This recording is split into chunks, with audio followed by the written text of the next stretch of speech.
Hello and welcome to my live show here on YouTube. Very happy to have you guys. You guys know the drill, whether you are watching live or after the fact. Go ahead and comment your city and state so I can shout you out. We have a fun show scheduled for tonight, and so we are going to get into some hot topics. Making sure I got this all set up correctly. I don't know if you guys noticed, but I've got a new little backdrop tonight. I worked really hard to try to make it look nice for you guys. So I've been trying to learn about my lighting and all this good stuff. And so little by little, it is coming together. I just kind of want to center that a little bit here.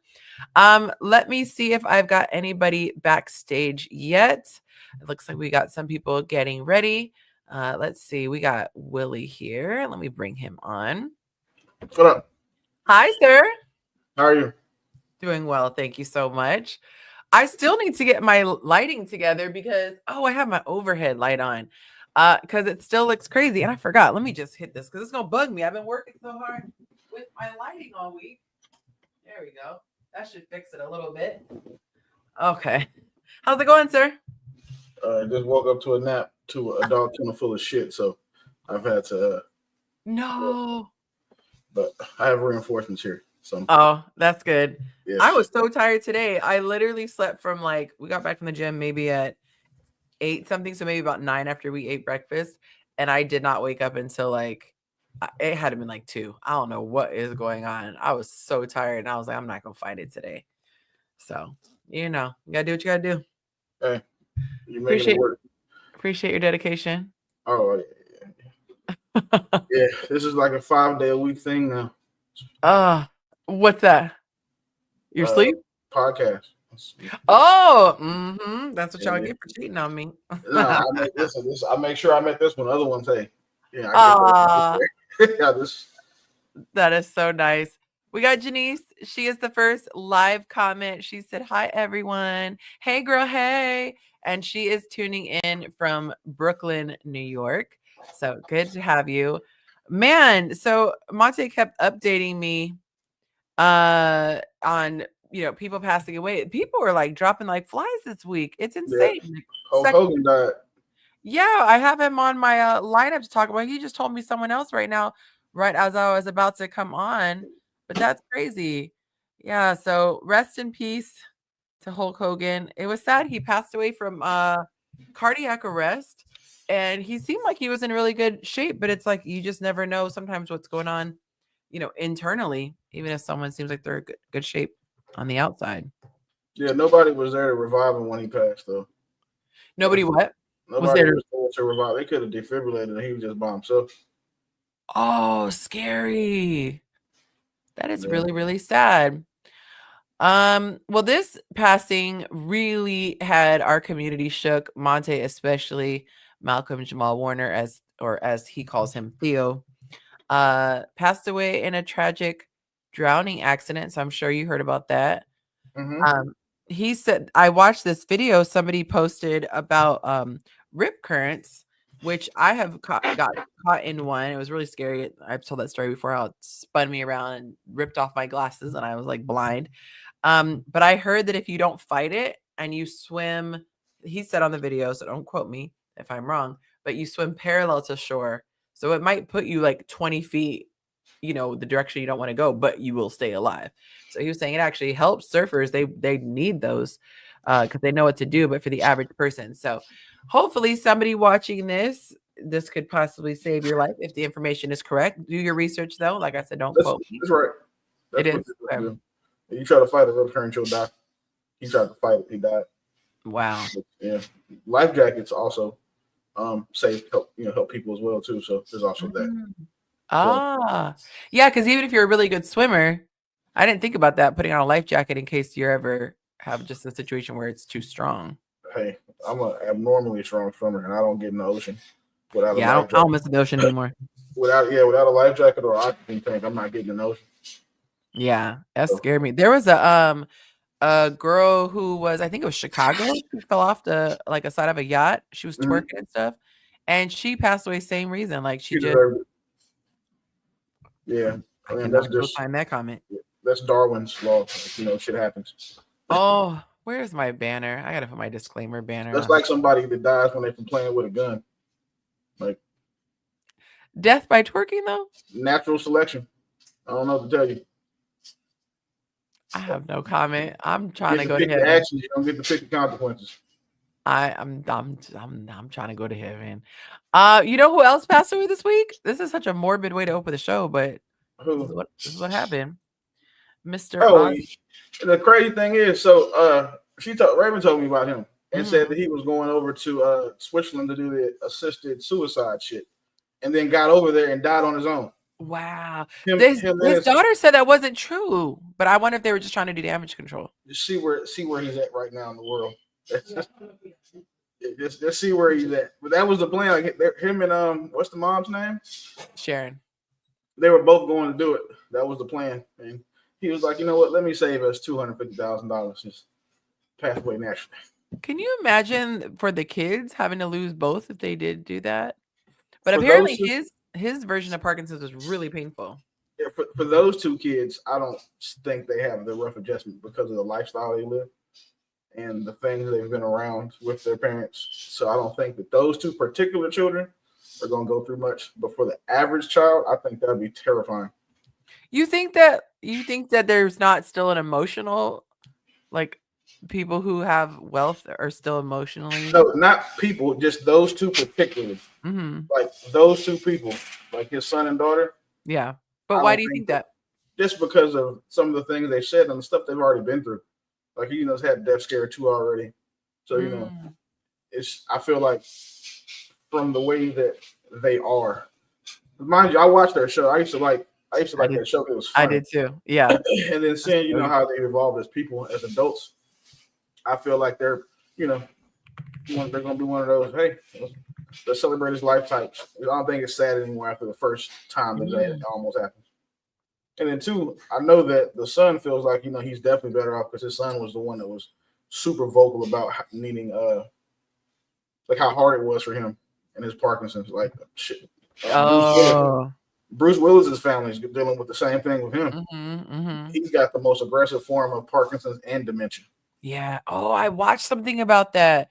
They were saying how it was a documentary on some other guy, some director, and just saying like what a nasty person that guy was. And some of the people from his crew had him on. Why did I just blank on his name?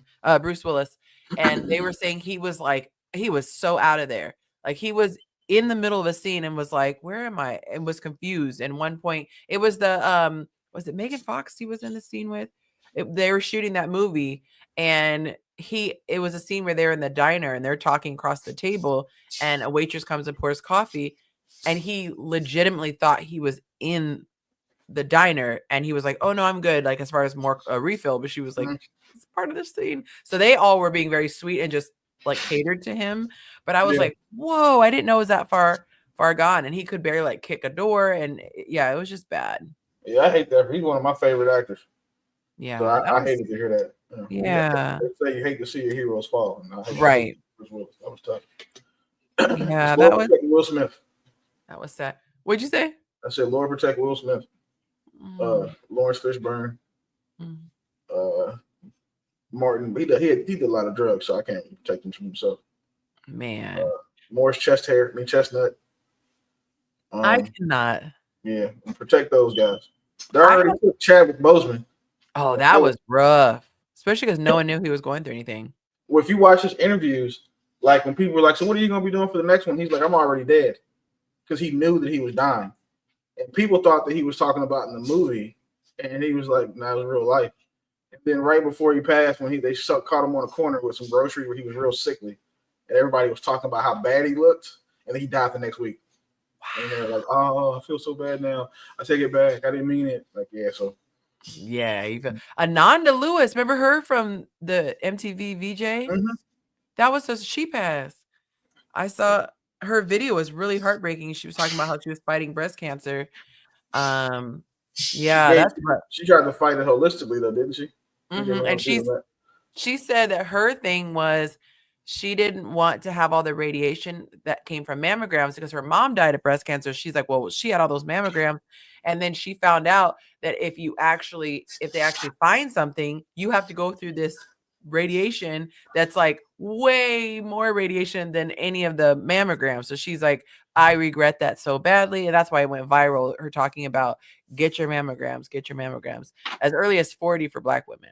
Yeah, that's when you gotta have people around you. Like you never want to be the smartest person in your circle. You need to have somebody that can tell you, like, hey, radiation from mammograms is not causing breast cancer. I think it's so sad though. It's like a lot of stuff it's hard to trust because we've heard of so many people in positions of authority giving misinformation. So it's Yes. hard because you have other countries that are like, that's illegal here. In America, they're like, yeah, go ahead. So it is kind of hard to trust what they say here in the For US. sure. So she passed away. I did not know who she was, but I'll put her up. Monte knew. I guess he likes watching those shows, but apparently she was a celebrity chef, but she took her own life. I guess they found her in the shower with a bunch of pills. Who are we talking about? The aunt. Oh, yeah, the one from Kitchen Nightmares or Amber. I just know she was on a cooking show from my little research, but I didn't. She killed herself? Just found out today. So yeah, you just don't know what somebody's going through. That's crazy. And she was she was mean. Really? Like, on cooking shows and yeah, she was a Food Network star, it says. She can cook her ass off though. Wow. It says she was a star and host of Worst Cooks in America. She was only 55. Yeah. Goodness. Well, I want to get the dark stuff out of the way. Just make you want to, hey, Lynette, make you want to celebrate life and appreciate it. I saw this video. I wish I remember the name of the creator so I could give him credit, but he had a video where something, annoying happened that anybody would be upset about. And then another guy in the video tells him, take out your money. He has a stack of money. And he says, one of the bills was ripped. So he said, like, well, let's burn them all. And the guy looks at him like, what? Because, it was like over $1,000. And he said, well, that's what most people do. They have all these minutes in the day. And if one goes wrong, they allow it to ruin the rest of their day. And I was like, that was kind of a poignant metaphor. He did it very masterfully, visually and all that. But it really hit because I was like, Monte's really good at moving past things quickly. You're the same way. Things like really hit me hard. And so I've actually been since that video, like fighting to say, nope. I'm going to move past it. The moment already happened. Dwelling on it is not going to, make it change. So, yeah, I had to get to practice the next day because I'm so organized, like when it comes to groceries and stuff. And so we've got extra kids in the house this week and they kept burning through stuff and forgetting to let me know. And so then, when you're like, you want to get something real specific and you go to the kitchen and you're like, so yeah. I have a rule. If you don't buy it, you don't eat the last of anything in the house. Like that's a rule I stand on. I kind of like that rule. You don't eat the last of nothing in this house. Nothing. And so that's how you can incentivize them to tell you when, hey, we only got one Pepsi left. Or hey, there's only one bag of chips or whatever the one thing is, because that's something that I refuse to deal with in my home. Like if I go to my refrigerator and I expect a Pepsi and then there's no Pepsi in there, I burn the house down and then go get a Pepsi. Monte made me so mad because there was this drink. So I was on here talking about, I should say it here. So I was on here talking about Fresca. I was so excited because I'm like, finally found something that's a soda substitute. Actually enjoy it. Every now and then I put a splash of cranberry. Did I say this last week? And then his cousin came to visit and was like, oh, that's aspartame in it. I was yeah, you did tell us that. Yeah. So I was down I was like, okay, even though it's a toxic logic, I was like, okay, after these couple ones run out, these cans, that's it. And that means I have to go cold turkey because I'm not drinking soda. Man, Monte came in and made a beverage and just opened the can just to use a splash of it. So not only did he use the last one, but he cracked it open and so it was no longer carbonated. So it's like making a mockery of me because I can see the can, but I can't actually drink it. Oh, I wanted to fight him. I was like, that was my last. That's like someone giving up cigarettes. You got your last one and someone drops it in water. Yeah. I was just posted about cigarettes. I think people that smoke cigarettes are already gross, but people who smoke cigarettes down to the booty, like down to the filter, they're disgusting and they need to be locked up and studied. I don't understand people who start smoking in this generation. I can understand somebody who, like my grandparents' age, doctors are actually prescribing cigarettes, saying, "Oh, they calm your nerves, and this and this." But like in our generation, we grew up being told how bad they are. The lady with the little thing in her throat. I will never understand someone picking up a cigarette and be like, you know what? Let me give this bad boy a try. Like that's wild to me. That's absolutely wild to me. Yeah, smoking right now. You start smoking in 2025, you might as well just Amber Roll yourself. I mean, if that's the point. You know what? You know who is smoking? Who? Your lady. She's so pretty. Thank you. Oh, made you smile. You funny. Anywho, well, we're gonna move on from the morbid news, and get on to some other stuff. Let's see what we got here. By the way, guys, let me know in the comments if you enjoy getting into the trending topics before we officially start our show. I actually really had fun last week chatting about all of the things. I saw something today that was so cool. I don't know if you know this yet. Did you know that FaceTime has a new feature? Did you already see it? Which one? You can leave voicemails now. That's old. Every time I FaceTime somebody, I leave them a voicemail. They don't answer. I didn't. When was that a thing? iOS, iPhone 14. Oh, I'm just super old. I guess slow. I just happened to see it today, and then my kid left me a voicemail today right after I discovered it. I was like, so I thought it just came out. Well, I'm just slow, and if you're slow like me, if you try to call someone in FaceTime and they don't answer, you can leave a little voice. It's like a voicemail, but it's a video voicemail. So that was pretty cool. Love seeing my kids' faces, and it was nice because they're both in Cali right now. I saved it, so now I have a little memory. It was pretty cool. Not Delicia's laughing. You better be laughing with me, not at me, okay? Wait, that might have been. I forgot there's a delay, so she could have been laughing at my very witty comment. I don't know. I'm gonna assume to think that. Okay, this is really disturbing. So if you have a sensitive subject, I strongly advise you to look away from the screen. I will give you a 30-second warning. This is very, very hard to watch. Okay. I know I said we're done with the dark stuff, but this is hard to watch. All right. Let me go ahead and put this up. Former NBA player Dante Jones was caught on camera. And he's forged in chaos. He's not the loudest in the room, he's the quiet one. Grinding in silence, carrying battles no one sees. He doesn't run from pain, he walks through it. Yo. Yeah. How do you live that down? You don't. Like, you don't live that down. If I was a teammate of his or an old coach of his, I'm removing his name out my phone. I'm unfollowing him off social media. Like, Nick, you are nasty. And there's no excusing it. Like, I would say that footage is more damning than when Cassie was beating up Diddy. Or Diddy was beating up Cassie. Because, bro, and then you smelled your finger. First of all, listen, digging in your ass in public is always gross. The first level of the digging. The first egregious thing you did was digging in your ass with a hook finger. So that means it makes me think that you're probably inside your butthole. That's a problem for me. The second thing is you came out and you looked at it like you had to have ocular proof that it was doo-doo on your finger. Because no one who wipes good digs in her ass like that. Then the third thing that he did was he smelled it. And I'm talking about he got close. He ain't like with his finger so he could just like waft it. You know what I'm saying? He took a sniff of his own ass.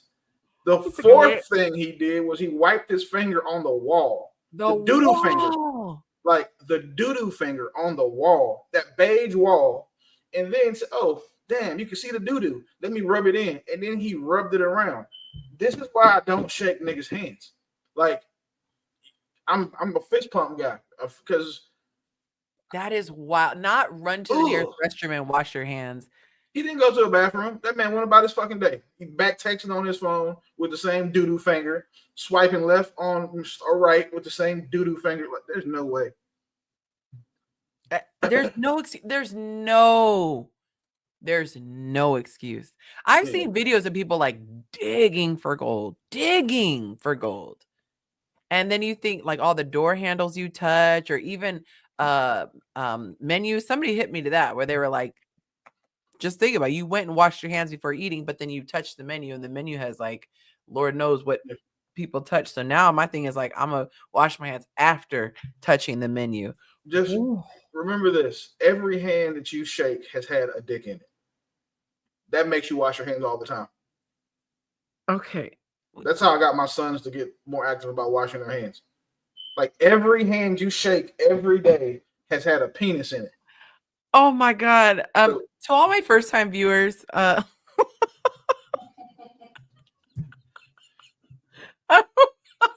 all the women who are raising little boys that don't want to wash their hands, tell them that. Because then you'd be like, now you're putting D germs in your mouth. Like you can really traumatize them into washing their hands. That's the best type of traumatization you can do. Because little kid hands are already disgusting.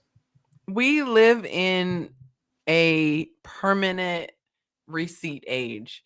This is no longer like there was a news story that came out or there was hearsay. Like there is video footage that there, like, I didn't know this man existed. I'm not big into sports, but now Dante Jones, that's the only association I have with him.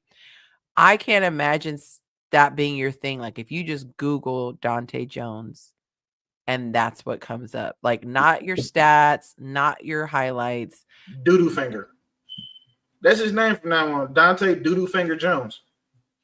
That's never, and that's like you're a former player, so you don't even have time to go do anything more remarkable than the fact that you got caught digging in your ass on a 2K quality camera. Like, oh baby, that was rough. That was really rough. And then it's even worse because he's left-handed. Like, I have a hard time trusting left-handed people. My father told me if she was left-handed, you shouldn't trust her. I didn't realize he was talking about my mom until I was grown. And my son's left-handed. Well, I'm not gonna say left-handed women, but I've got a good one, so I can't complain. But being left-handed is typically also like being a left-handed booty digger. Not the left-handed booty. That's like with your left hand. That's like wild. You wipe with your left hand. Okay, that's why you probably don't like good. You know what else is wild? The 8 people watching the show and only like 2 or 3 have checked in and said where they're watching from and said hello. So shout out to the people who have said hello. We appreciate you. Thank you for being here, sir. I appreciate you. If it weren't for you, I'd be here talking to myself. That could be awkward. So mine's on the way. I just sent him. Yeah, he said he was kid free tonight. So he's gonna turn up. I'll send the link. That's what's up. All right. So let me go ahead and put up the next topic. This cracked me up. Okay, so I'm not going to play the whole video, but it was pretty funny. It was essentially a guy who clearly was under duress. He was sent in to ask questions of his friend. So, you know, they say like your significant other, your guy in your life comes back and it's like, so-and-so broke up with this girl. And the girl's like, oh my God, what happened? Why did it? And he's like, I don't know. I want to talk about that. Why do y'all not feel the need to get any details? Like, the details don't matter. Why don't they matter? Because the only details that matter is if like she got caught cheating, he walked in. It's like the only thing that we're going to talk to you about or care about are the fantastic things. If the shit just didn't work, cool, it didn't work. They broke up. I don't know. You could listen. I have a lot of divorced friends. I have a lot of people who've ended relationships, and the only ones that I remember or like that I can talk about late at night, like when we laying in bed, are the ones that like some fantastic shit happened. Like one of my friends. A guy that I know, he just popped the dude that his wife had been cheating with, and so he's facing whatever he's facing right now. But I know what happened now because the outcome was he shot somebody. So of course I know why, because he shot them. So I know the details. But like if one of the other friends, they just say, "Hey man, I'm getting a divorce." All right, cool. Let me go to Vegas. Like, you trying to be partying in Miami? How do you want to handle this? Like, what are you doing? Because he didn't, unless he beat her up or something, we don't care. Like, the women care about the details. And we sure do. Welcome to the show, Mont. Good to have you. Like, I didn't ask Buddy, like, what gun did he use? Like, or what shoot him on? How many times? I didn't ask all them details. Like, I was told what happened. I reached out to him. Surprisingly, he is on bond. So I was like, hey, talk to him. And he was like, man, I just couldn't deal with it. And when I saw him, it's like, well. Are you like that, Mont? Do you get any details when your friends tell you stuff? What you talking about? Depending on what it is. So in this situation, it was a playful video where the guy's under duress and his girl sent him a card full of questions to ask his friend because he came home saying that they had a breakup, but he didn't get any details. So she wanted to know, like, what happened, how long ago did you guys break up, that kind of stuff. Depends.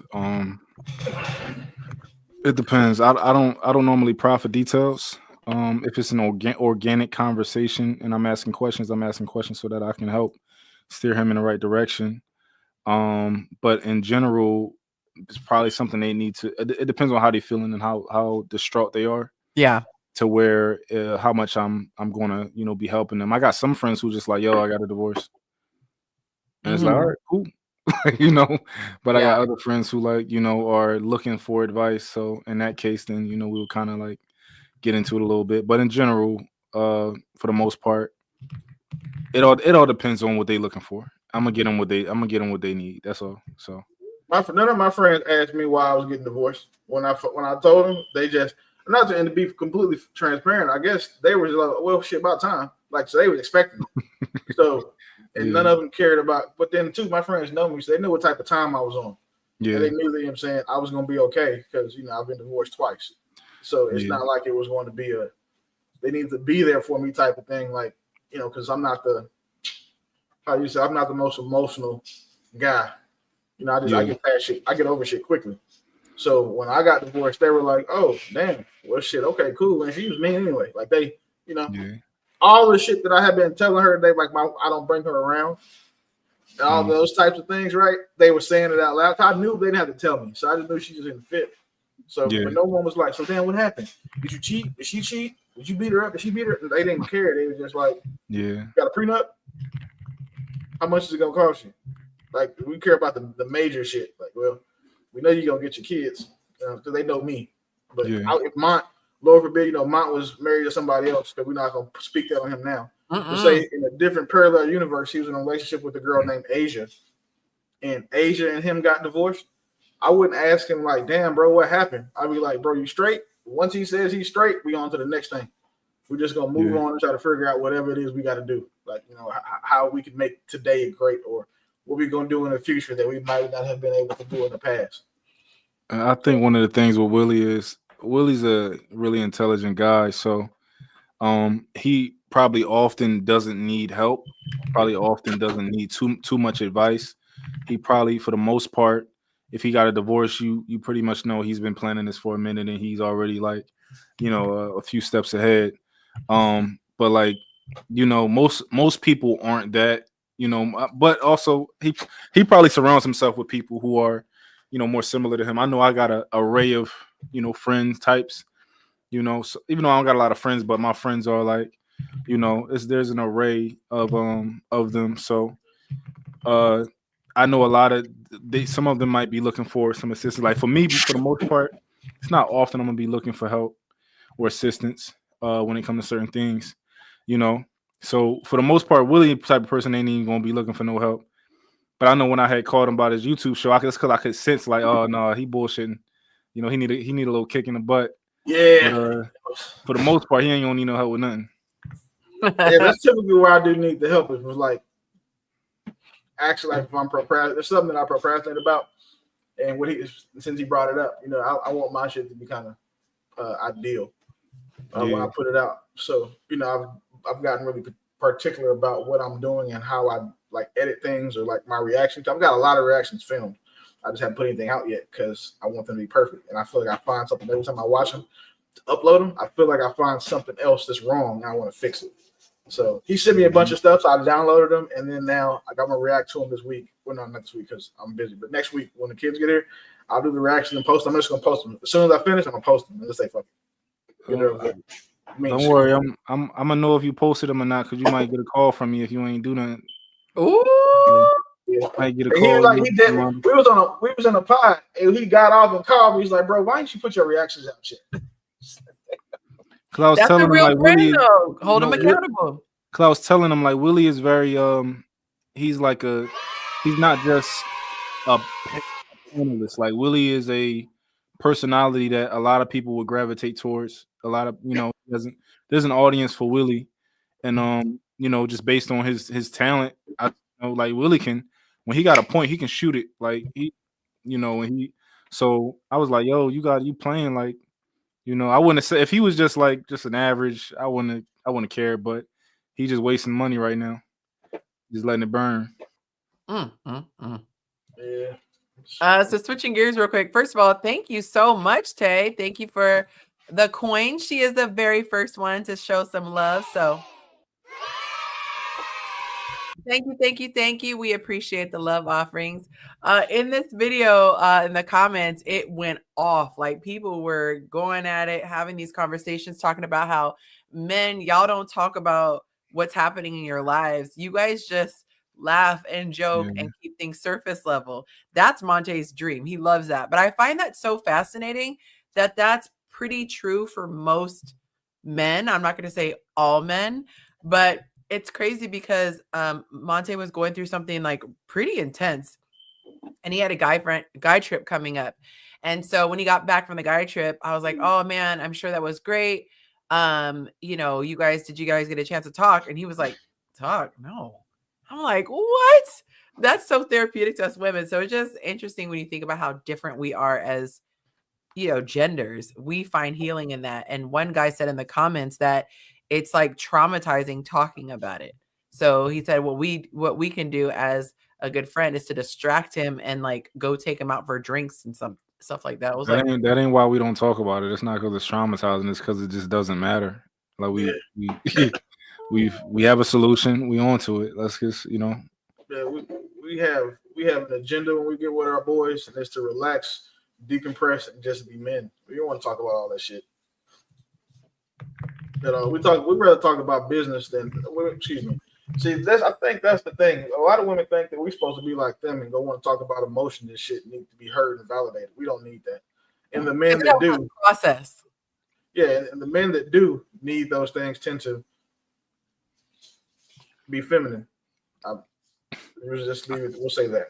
And I won't give Willie pushback, but I do think that in certain situations, I think men need to talk to their homies when they don't have an answer.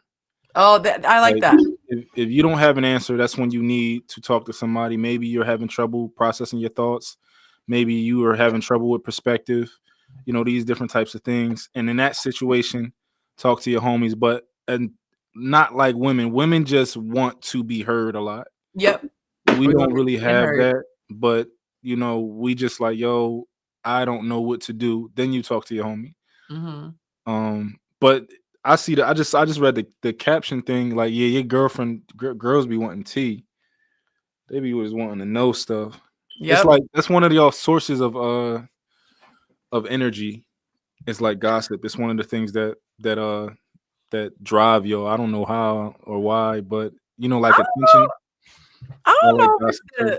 I think that's an age thing. I think younger girls, but for me, I feel connected when I know what's happening in my friend's life. So for example, if I'm really close to somebody and they went through something crazy and I don't hear about it at all, I don't feel like I'm as connected. So I rate my friendships and relationships based on how much they know. So like you don't like tea in general? You're not like a tea person? I mean, I won't like turn it down, but I don't seek it out. Like I don't follow any gossip channels. I don't watch any of the gossip shows. Like if I hear something, I think that's human nature to be like, what happened? But also, you're not the average girl. The reason that you're on here teaching average women how to, get perspective on men is because you already have, you're a little bit different. I think some people really revel in some people's downfall. I do like watching reality shows, and it always was weird to me when I would hear people who were like celebrating somebody breaking up or celebrating, like, it's one thing if someone was really, really mean and evil and then they kind of got their karma, but just like some people just like hearing about other people's downfalls. And for me, I get really excited the opposite way. Like I love and I love people having success, and I like hearing those positive stories. But yeah, I was thinking that misery loves company. Uh-oh, someone said check your Zelle. I like a comment like that. Let me see, because I'm telling you, Zelle has been, because that's usually what Mont uses. Zelle has not been sending text messages. They just send emails, and so of course my emails don't pop up. Okay, so I gotta know how. Oh, she was Janice. I thought Delisha said that. Thank you, Janice. She did a $20 love offering. That is amazing. Let me give you your plug right here. I gotta give you all the stuff, y'all. Okay, here we go. And I wish they changed the layout so all the buttons. Thank you. I really, really, really appreciate it. It makes it fun to do the show. So thank you, y'all. Thank you, y'all. By the way, you guys, those of you watching the show, you can do love offerings at any time. It's just your way of saying thank you for coming every week and being consistent. My show is 2 hours long. After the show ends, if you want to extend the show, people can do that for $1 a minute. And so that's why we distinguish between love offerings and show extensions. Show extensions happen at the end of the show. And so the love offerings are just extra special. So that's crazy. They got way more options of giving love offerings than they do to do show extensions. That's mad wild, B. Well, that's because I get taxed on the love offerings. Duh. Or I get taxed on the super chat. So for love for those of you who are just tuning in, show extensions are $1 a minute. So if you use Cash App or Zelle, I know exactly what I'm getting. With YouTube, I don't know how much I'm getting out of, let's just say, a $5 tip. YouTube takes a good little 30%. But that's bitterness that you hear, but that's okay. He'll be all right. All right, so let's move on to the next topic here. So once again, thank you, Janice. And I hope I'm saying your name right, because I was saying it all the time like that. Okay. Do we have, this is the one. Okay, it's another one before we get into our 5 topics for today. My wife thinks we're soulmates. I think I settled. Doggone. This is from Reddit. Someone else posted it on Instagram, and I am going to read it here. I'll put it up, although I doubt you guys are going to be able to read it that small. But fortunately, I have it up here as well. All right, so this is what the guy said. There we go. Okay, we've been together 9 years, married for 6. She is kind, loyal, sweet, and smart. She loves me deeply and believes we were destined to meet. I treat her well. I've never cheated. We laugh together. On paper, we are perfect. But if I'm being honest, I've never been in love with her. I cared about her, yes, but I was heartbroken when we met. She came into my life when I needed stability and comfort, and I mistook that for love. I kept thinking it would grow. It never did. Now we're in our 30s. We talk about kids. She looks at me like I'm the best thing that ever happened to her, and I feel like a fraud. I don't want to hurt her. I don't want to blow up both of our lives. But every night I lie awake feeling like I stole the future of someone who could have had real epic love. And I don't think I'll ever forgive myself for it. Oh, he's articulate. I was thinking the same thing, like unnaturally articulate for a guy. No shade, but yeah. I think a lot of women do this often, and it's interesting that as a man this time that actually feels that way. I don't think it's uncommon for men, but like she's a good woman, so yeah, I don't think it's uncommon that guys say that feel that way. I think it's uncommon that we say it out loud. That's Right. the part. Yeah. And he's Yeah. also super articulate. So I feel like he may be talking about a man. That's funny. My wife has a beard, but Not yeah, trying to be funny, but you're saying you lay awake at night. Like you know how you know how heavy something has to be on you for you to just lay in bed at night next to your woman and then be upset, like, and painstakingly, critical of yourself for the decision you made to pick that woman. Like, I wouldn't wish this on my worst female enemy. I wouldn't wish. Yes, I would, but I wouldn't.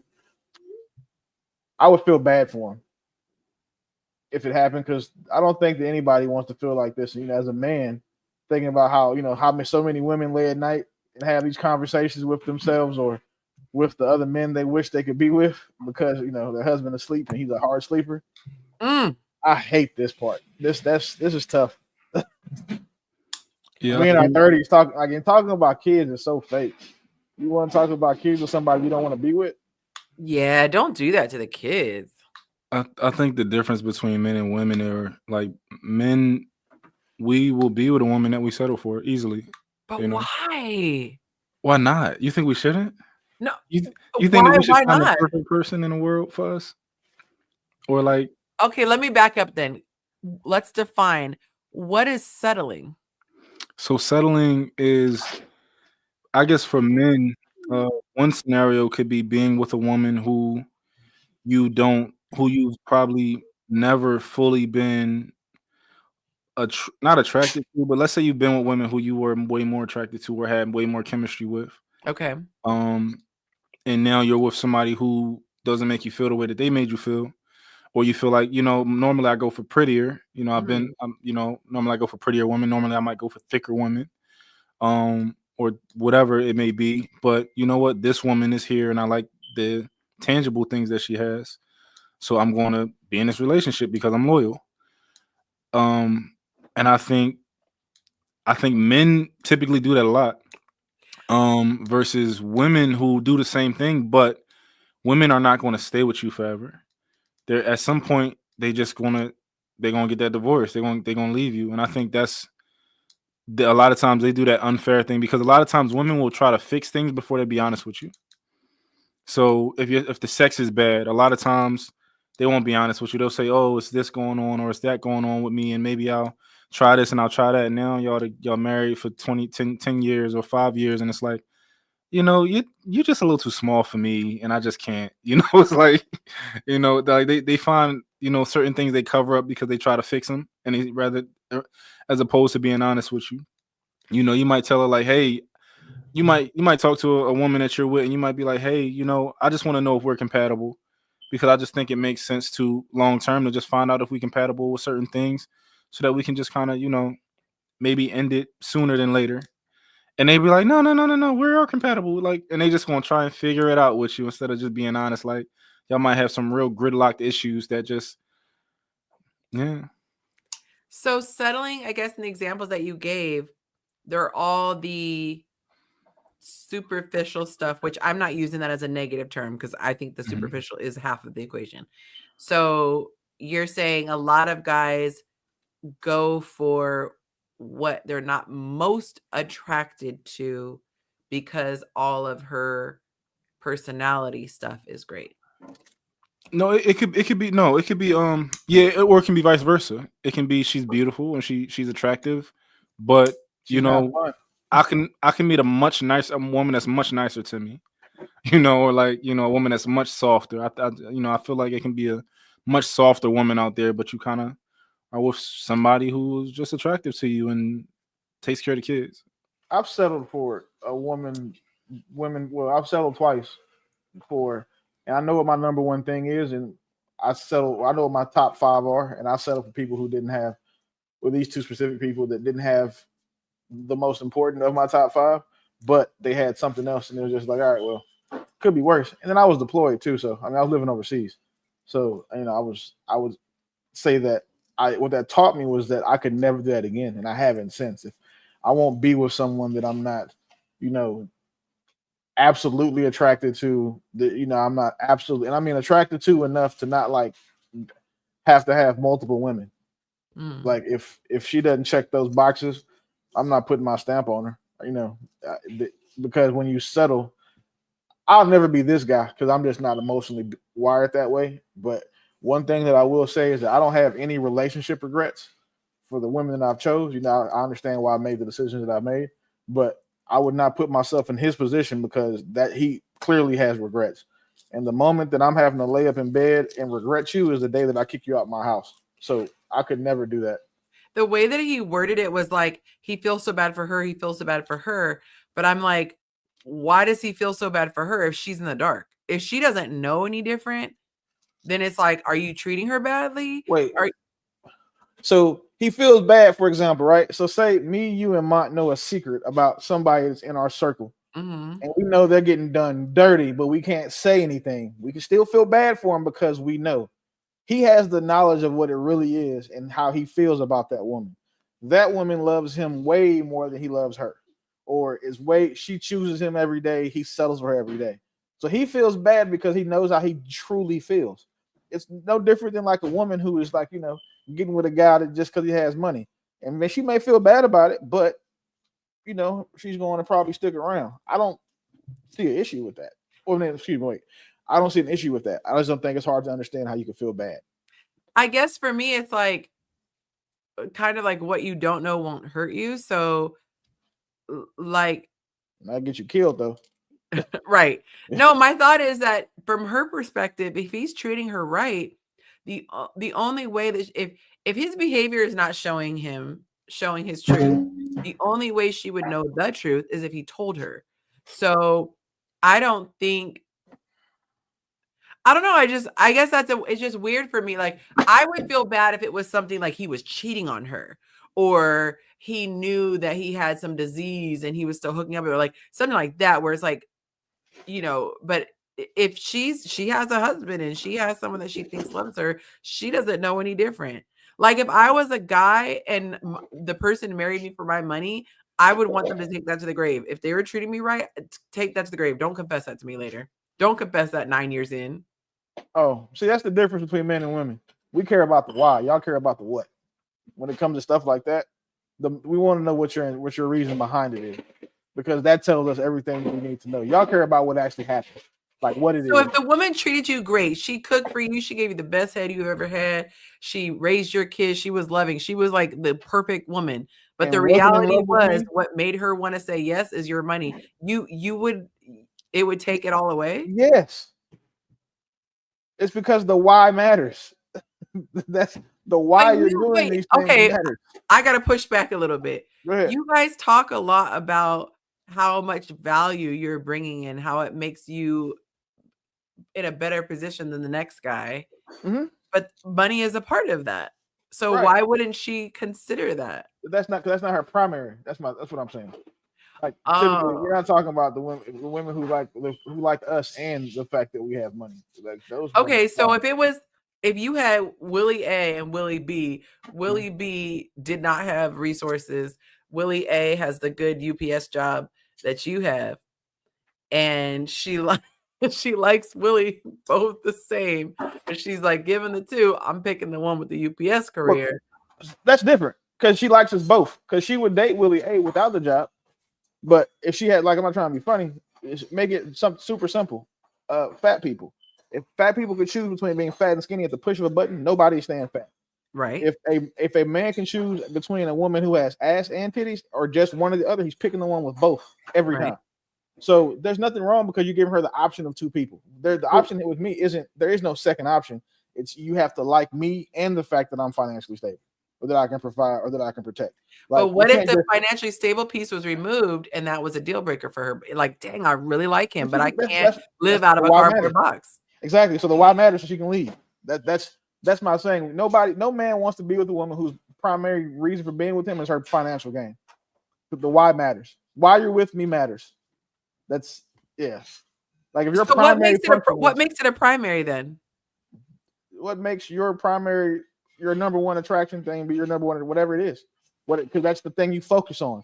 Like, if that's the biggest thing for you, that's your number one non-negotiable, is he's got to be rich, he's got to have money, that's your number one thing in looking for a person, yeah, that's probably, you know. So as a woman, I'm thinking about this in real time. As a woman, it wouldn't matter if I really, really, really liked guy's personality and we had amazing chemistry and he gave me all the butterflies if I knew that I would be guaranteed on the struggle bus living with him. I wouldn't move forward. So does that make my primary? We're not saying that the money, so that's different. Yours is about stability, right? You can have a 9-to-5 job and provide that type of stability you're talking about.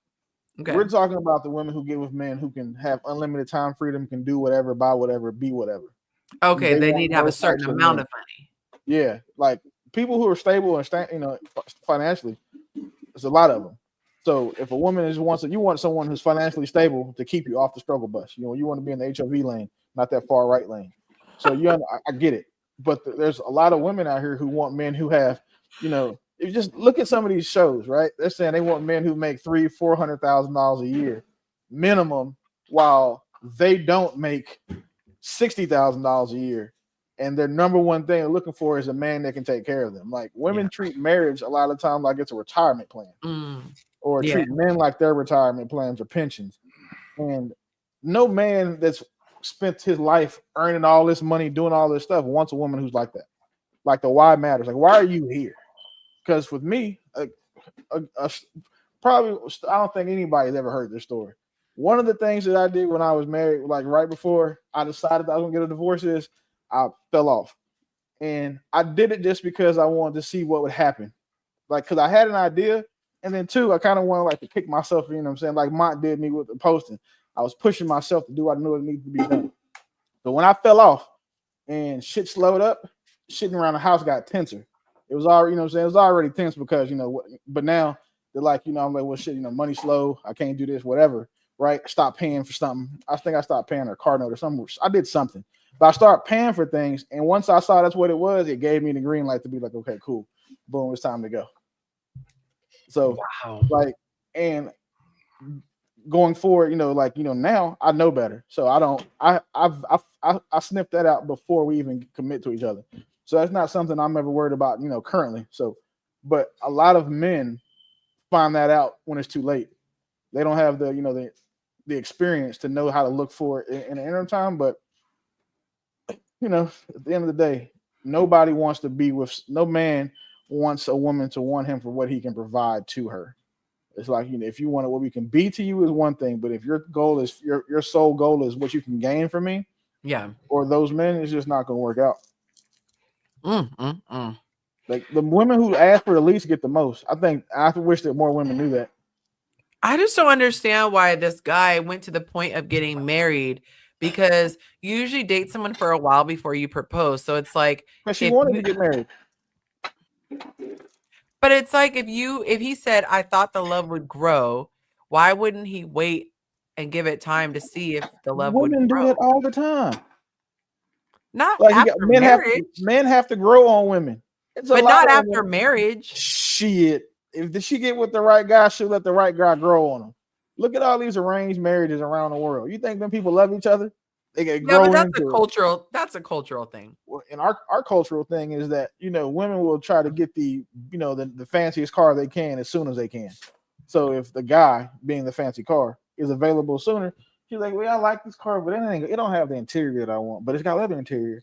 But I wish it had massaging seats, but it does have the mood lighting. Like, that's how y'all tend to be when it comes to selection. And there's, you know, again, it's your biological imperative. I understand that, but it still matters to us why y'all pick us. Like, I think every guy, if you go ask her a woman, like, what made you happy that I chose you? Just listen to what she said. If she can't tell you, like, off the rip, you know, you probably want to have a deeper conversation. But, you know, you ask me, like, what I like about my woman, she's consistent, she's respectful, she's feminine, she's kind, she's a great mother, she's a great cook, she's all the other adult things I need her to be that we don't have to talk about. Yeah, you know, I get unlimited sources of cheesecake in all forms, and, you know, she's not a financial burden as far as, like, you know, the way that she spends money, and, you know, I don't have to worry about like hearing stories about who did what to her and all that type of stuff. So that's why. And when you ask, like when a guy asks his girl if she can't tell you those same things about you, or it So starts off with you're nice. What's the premise of this discussion? I was, I had somebody hit me up, so I kind of missed the beginning. So this guy married I, a I woman. I remember that part. I was here for that part, but what you and Willie are talking about. Oh, I said, I don't know why he feels bad for her if she doesn't know, because I'm like, ignorance is bliss. So she's not over here tripping. She's thinking she has a great husband and she's got the man of her dreams. So the only way that bubble gets burst is if he says something to her. So the way he was wording it was like, I lay awake at night and feel bad. I'm like, why? Are you planning to tell her? I mean, that's the only reason I could see he would feel bad. But otherwise, just be a good person. If you truly feel bad for her, suck it up and just keep being a good husband and take that thing to the grave. But Willie is saying that he feels for her because she deserves to have someone that, I'm paraphrasing, that actually feels the feels for her. But I'm like, but she doesn't know. She doesn't have someone who feels the feels. Damn it, I missed that one too. I'm sorry. You blowing up tonight? Yeah, I'm trying to take care of this. I respect the honesty though. Dang it. Say it again. Okay. So he's the guy in the post is basically saying, I feel so bad for her because I feel this way. But I was like, but ignorance is bliss. She doesn't know he feels this way. So if he's giving her good husband energy, she's not suffering. The only way she'd suffer is if he opens his mouth and tells her and or leaves her. So that's why I was like, I don't know why he's acting like she's currently suffering, because ignorance is bliss. She's blissful right now. Yeah. Okay. And so Willie was saying he just feels bad because it's the fact that he knows that he doesn't love her. So that's still a sad situation for her. But and because you guys were talking about why people, like, would you be with a woman, like, it's the why that matters. I'm trying to think how he that said was the why that matters. He said, like, he got with her just hoping that love would kick in, but he wasn't really into her. And so he said that would be like a woman marrying a man just for money. No, I said, I think I brought that up. If you married a man just for money, but you treated him great, like gave him great head, fed him all the time, took care of the kid, like you performed great. Would it matter that the reason she said yes was that she wanted to come up? I got you. Oh, that just depends on the type of man you are. But the end result is you get all the stuff. You got the wife you wanted. That's a fine situation for a lot of guys. For me, no. I'm used to people liking me, so I would be uncomfortable with somebody not liking me and just wanting money. But it's a lot of men who are fine with that situation. Yeah. But also, people grow to like you. People grow to love you. You can be around a coworker, and if you've worked with them for 10 years, it's possible you could love them like a brother or sister or something like that. If you're in a relationship with somebody for their money, I do believe you can grow to love that person, unless you hated that person from the beginning. I think you need to take it to your grave. Like, I had a family member who I'll keep it vague to protect their identity, but they were like, oh, they told me my personality used to like really grate on their nerves. It was like they used the term nail on the chalkboard. And I was like, why would you feel the need to tell me that? Like, now they really think I'm fabulous, but it's like, but why what was the purpose? Like, I think some things just you keep to yourself. Like, if I met someone and I wasn't attracted to them initially and eventually I was attracted, I would take that to my grave. I would not tell my person, like, but that's the thing. Why would you date somebody you're not attracted to? I don't think there's anything wrong with that. I think that because sometimes you meet someone. So here's the thing. You have two lanes. You have personality and you have looks. I don't think that you could be with someone that you only like the personality, like, and I call like you like, if you look at their face, then you have, it didn't work. You said, right. And then I tried it twice. Then you have people who are just gorgeous. Like, they take your breath away. You can hardly speak in their presence, but they open their mouth and you're like, wow. So I don't think you can go either way. I think it needs to be a balance of the two. So for me, it's like, I could deal with someone who is anywhere from like a 7 to a 10, in my eyes if their personality was like 9 or 10. So I could be with someone that That's a tough average. Huh? That's a tough average you got there. I'm just saying, if your personality is dope and you're not unattractive to me, you will start to be a little bit more attractive. You can't come out of like zone like if there's nothing I find attractive on you. But like a lot of things come into play, how a person dresses. So if someone is attractive, like there was this one guy, I hated how he dressed. Hated it. Like hated it. And I already was struggling to find him attractive. And that was like, there could be no more strikes, sir. Like you are dressing like khaki shorts, and he just looked like he belonged on a golf club somewhere, like a country club, and big chunky tennis shoes with like the ugly like it was just bad. So yeah, I think that there are pieces. So you got your swag, you got your dress game on fleek, you keep yourself presentable, but you're not the most attractive guy. I can work with that.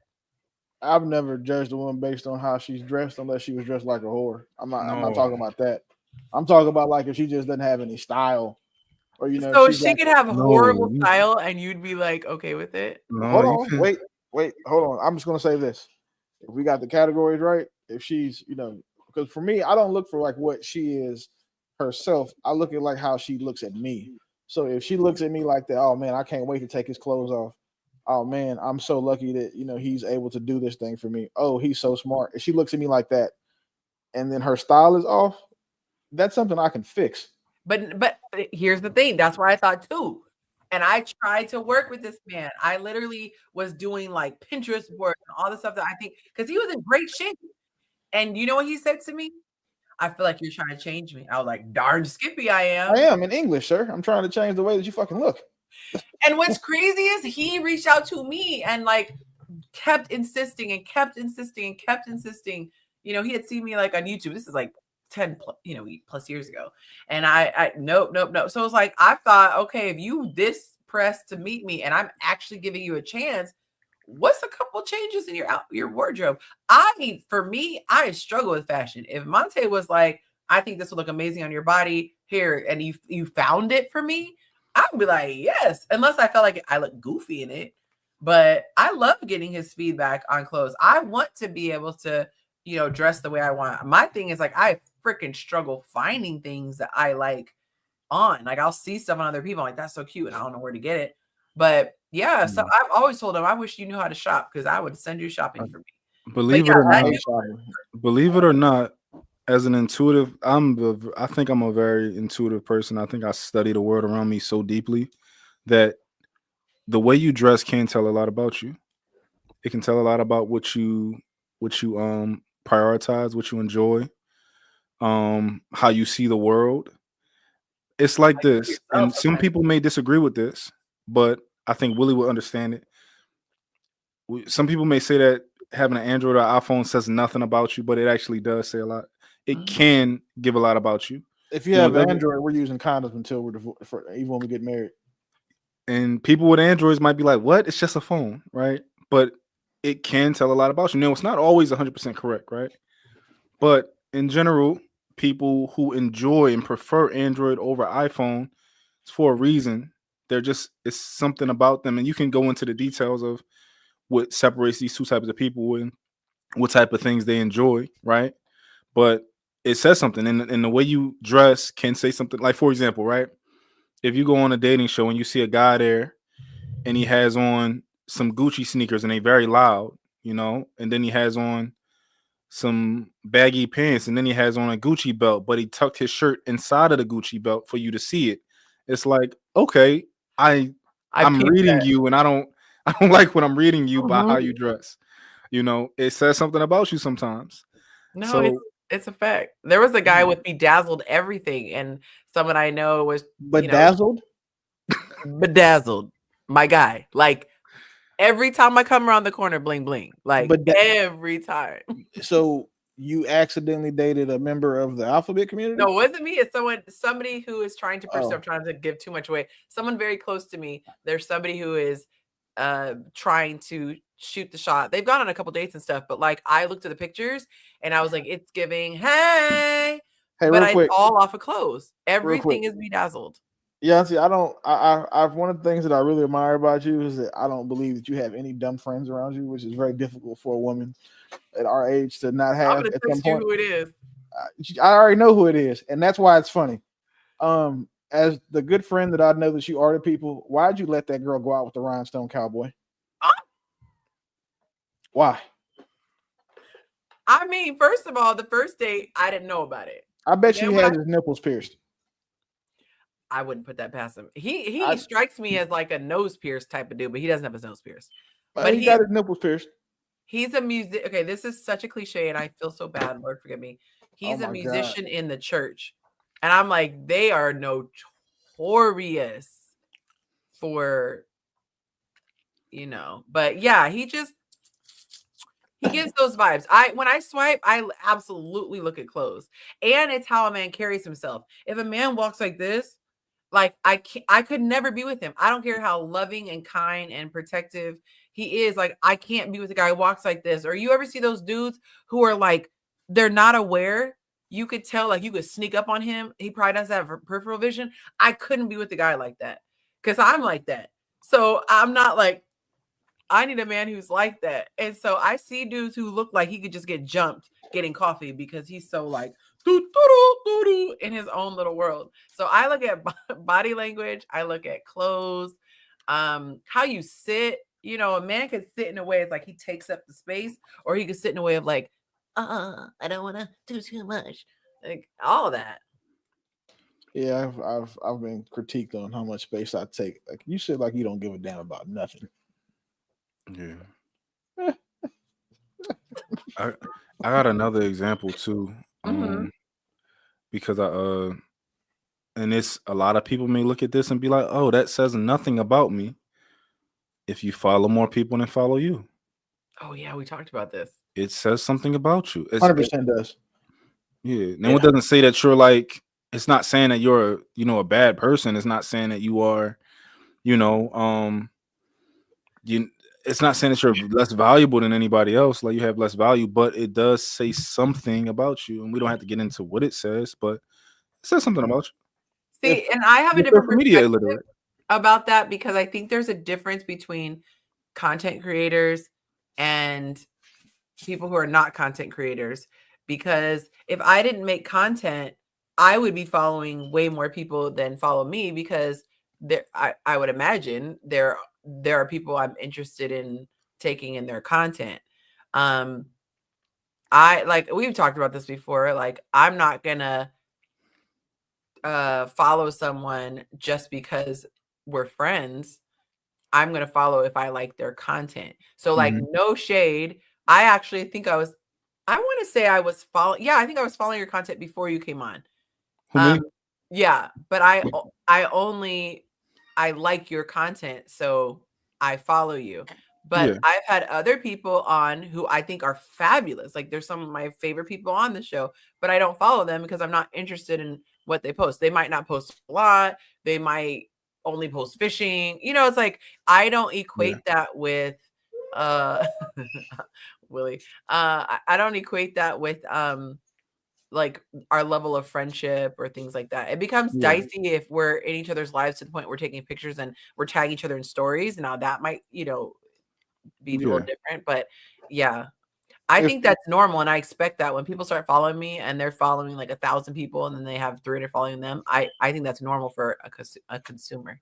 I look at I don't think when I was single, I would look at like how many followers a woman had. Cause unfortunately, if a woman has a lot of followers, it's the majority of the time it's because she got her ass or something out. It's not because, you don't find women with 10, 15, 20,000 followers. Oh, not that high. You know what I'm saying? So I had a limit. If you had more than 2,500 followers, I wasn't gonna follow you. If you're not making content, yes, that is unusual. Yeah, and none of these people are coming out. So all of those people obviously will have followers, right? But if you have a bunch of followers or you don't have a lot of followers, but you follow a lot of people, it just tells me you spend too much time on social media. because your algorithm is only going to show you 50 to 60 creators at a time. My thing. Yeah. So right. So if you done found 3,000 people that you want to follow, but you got 80 people following you, it doesn't say anything. But then for those of us in the content spaces, like we got 10, 20, 30, 40,000 followers. I'll never follow more than 500 people. And of those 500 people, 350 of them are people that I know in real life. Another 100 are pages, and then there'll be 50 people that have paid me to post for them or to share shit for them. But I'm not a huge follower because one, my follow means something. Like your follow means something to people. His follow means something to his followers. Like being followed back. Like none of us are gonna pay for the blue check, but back in the day we could all went and got it when it was just a social proof validation thing. So you got traffic, so you get views, whatever. So I don't follow people for that because I don't get free attention because I've monetized my attention on Instagram. I've monetized my attention on TikTok or Facebook, so I don't give that shit away for free.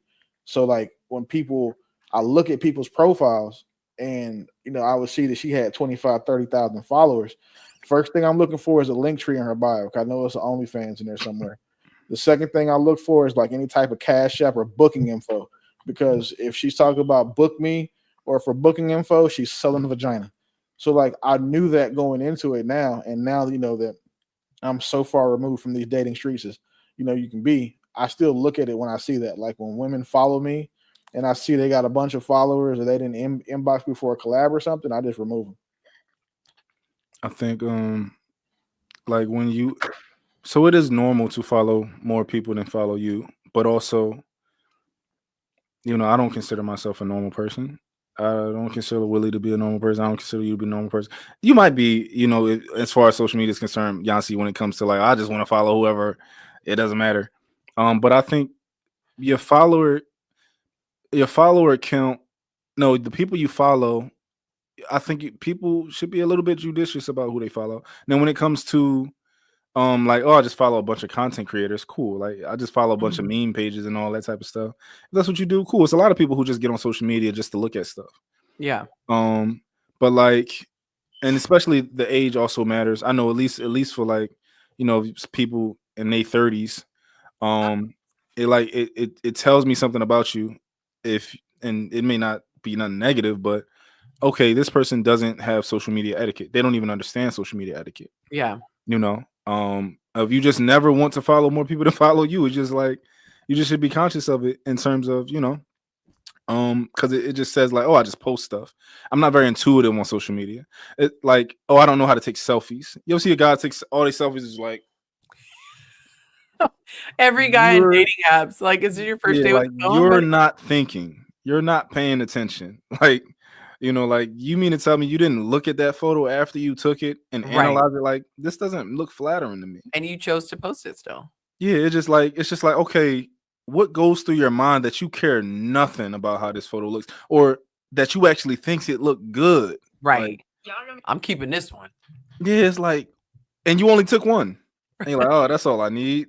I'm a handsome man, and it's just post it looking crazy. It'd be all blurry, like the lens needs to be wide, dark. Yeah, it's deeper than just somebody who don't know how to take pictures. It tells me so much about you that unless you're old, of course. If you're like 60, it doesn't matter. But like if you're like 35 or 40, and you're like don't know how to take pictures, it's like, okay, what else? I can't take pictures of shit. But you don't do it though. That's different. Yeah. Oh, okay. Yeah, I'm like, terrible. You're not going to. Doesn't have the ability, and you're just not going to do it. Yeah. Versus the guys who just be like, you can see their second chin and all that, glasses on. Never understand that photo. I think guys that do hand signs and pictures past 30 is wild too.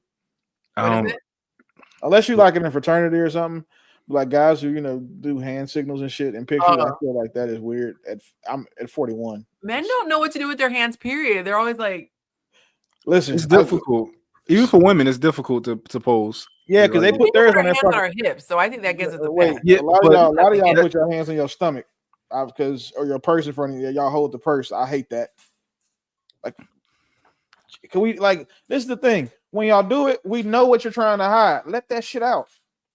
Like, because it's just awkward now. Like, you got this random you look like a military person. Like, you got this acute right angle with your left arm holding a purse in front of you. Come on, man. Like, we know what you're stupid. You don't have to do that. You just know it's not necessary. It's in real time blur. It's a little blur with the purse. Yeah, just I say get us from the, you saying, or just tell dudes, get me from the titties up. That way, you know, you don't have nothing to hide. I mean, I take good pictures of people. I will say that, and I like taking pictures of other people. Like I like going out and seeing like a group of people that like, and there's one person in the group taking a picture.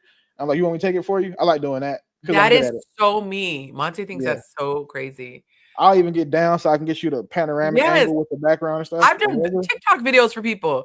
Yeah. On a cruise, they were like, I was like, no, you guys all need to be in it. And we shot a TikTok video. I was giving them angles and all this, and Monte's filming me helping these people. I was like, because it's love. I don't do that when I'm by myself though. I'm not Yeah. gonna do it. Like if I'm out, I'm not doing all of that. Stopping Like, everybody in your I'm in party. security mode anyway. So you know, my head's on the swivel, making sure He nobody was looking too long. he was watching a talent show or not a talent show, a trivia game. I was not into it at all. So that was my way of entertaining myself. The people were right behind us. And so he was like, oh, she's the perfect person to do it. Oh my goodness. Hello, Bia. Thank you for saying hi. Welcome to the show. Good to have you. I just thought of something. I think these principles might apply to like across everything. I think no matter what you do, when you're looking at somebody who doesn't pay attention to certain things, it's like, oh, okay. You know, like if you're into fashion and you see somebody who doesn't pay attention to certain things about fashion, you know, it's like, you know, or if you're a type of person you're just in any field and you see there's somebody in that field who's doing it, and it's like, you don't pay attention to detail over here. You know what I pay attention to? What's that? Fingernails. Like that is one of the most triggering things. I told you guys about the guy who took me out to eat, and I refused to talk to him ever after that because of his fingernails. Like I was so repulsed. And all women are like this. All women look at fingernails. No, they're not all like that. Because my fingernails, I let them grow. Like mine, not you. I go to the nail salon whenever I remember to, which is like every 3 to 4 months. If that. I would never. Wait, how often? For 4 months at it. Like it's gonna be months before I go to the nail salon. I need to go get my feet done right now, but I've been procrastinating I just be forgetting about it every day. But I don't understand because y'all see you wash your hands every day. You put lotion on, like you see your hand. I tell Monte when his nails get to a certain length, I say, you look like ain't nobody love you. You look like you. I said, if they get to a certain length, you look like a I'll start with a P, but we'll just say a criminal. Yeah. You like someone who shouldn't be around small children. Like you I'm a faithful every two weeker when it comes to pedicures because I have a thing can't about take the long nails. Like I have a thing about feet. I'm not worried about my nails. That's easy, but I'm a foot person. I mean, wait, excuse me. I'm not saying I'm a foot person, but I just like how you look at nails. Feet are one of the things that I look at. So I don't care if a guy bites his nails. They just like if he my rule is this: if you turn your hand this way and I can see your fingernails from this side of your hand. The thing is, our nails are so useful. Like it's so useful. Like, what do you do when you got to open a can of soda? You probably don't. I got a knife. I carry a knife, bro. You use it. You open it with a knife. But you can have or my keys. You can have barely above the pink and still open it. You don't have to have the cocaine fingered for that. Yeah. I mean, if you got the cocaine, if your pinky is long, I'm definitely thinking you do powder. The guy who did my nails today had the cocaine pinky, and I'm like, why? Yeah. Nails are just so useful to some degree, you know. But like, whenever I cut them, I hate it. I'm like, oh. You gotta look. So are yours past the? Are they visible from the side of your hand? I don't think they are. I don't see them. See, that's okay. It just can't be visible from this side. I don't know. If you look like you could paint them, and you gotta go. Oh, they're not crazy like that, but hey, real quick, use them. I just realized it's 9:20. We ain't even got to these topics yet. Oh damn. We have 40 minutes to go through how many 5 questions? Yeah. 40 minutes. Yeah. I see what you did there. All right, let's put this topic up. Okay, here's the last one. Oops, was not intentional. Okay, so this is one that was going viral. I'm going to show you the video and then I'm going to tell you what was so terrible. I resent that, Jacob, about the news. Okay, so here is the video.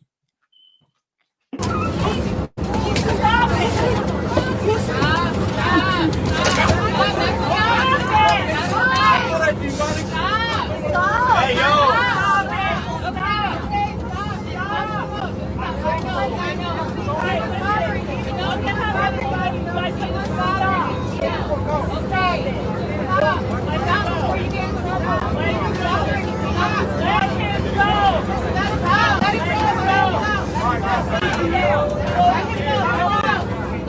That's how his shirt got ripped. I'll tell you how I got ripped. It's on my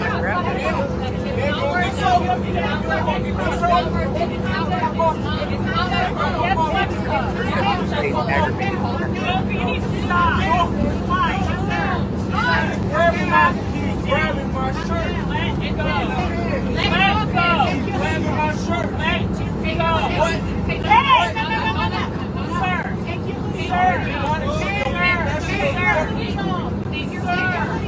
Hey, let go. Let go. Sit down. Let it go. Let it go. Grabbing my shirt. Let it go. See who lost. Sir. Of course, it's Frontier Airlines. Sit down. Sit down.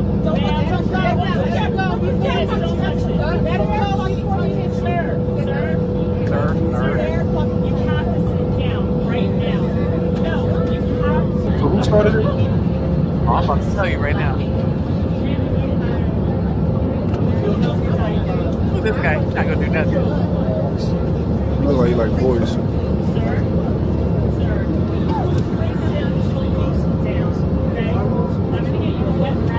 All right, so this is what was frustrating. The first video that came up, it said wild fight. And, you know, it's probably because me knowing, you know, the little subtle jabs, but I feel like if you put wild in something with a black person, it's kind of like a little subtle Clickbait. micro racism. What'd you say? It's clickbait too. I don't think so right here. Not in this scenario. Oh, well, I feel like It's a wild scenario. I feel like a lot of times the same people, two people could be in a situation where you have a black person that use certain adjectives than in other situations. Welcome to the show, Kevin. Y'all all pissing me off with the good lighting. Okay, it's not fair. Anyway, so what happened was the guy who's frozen on the screen right now, he looked like he clearly lost the fight.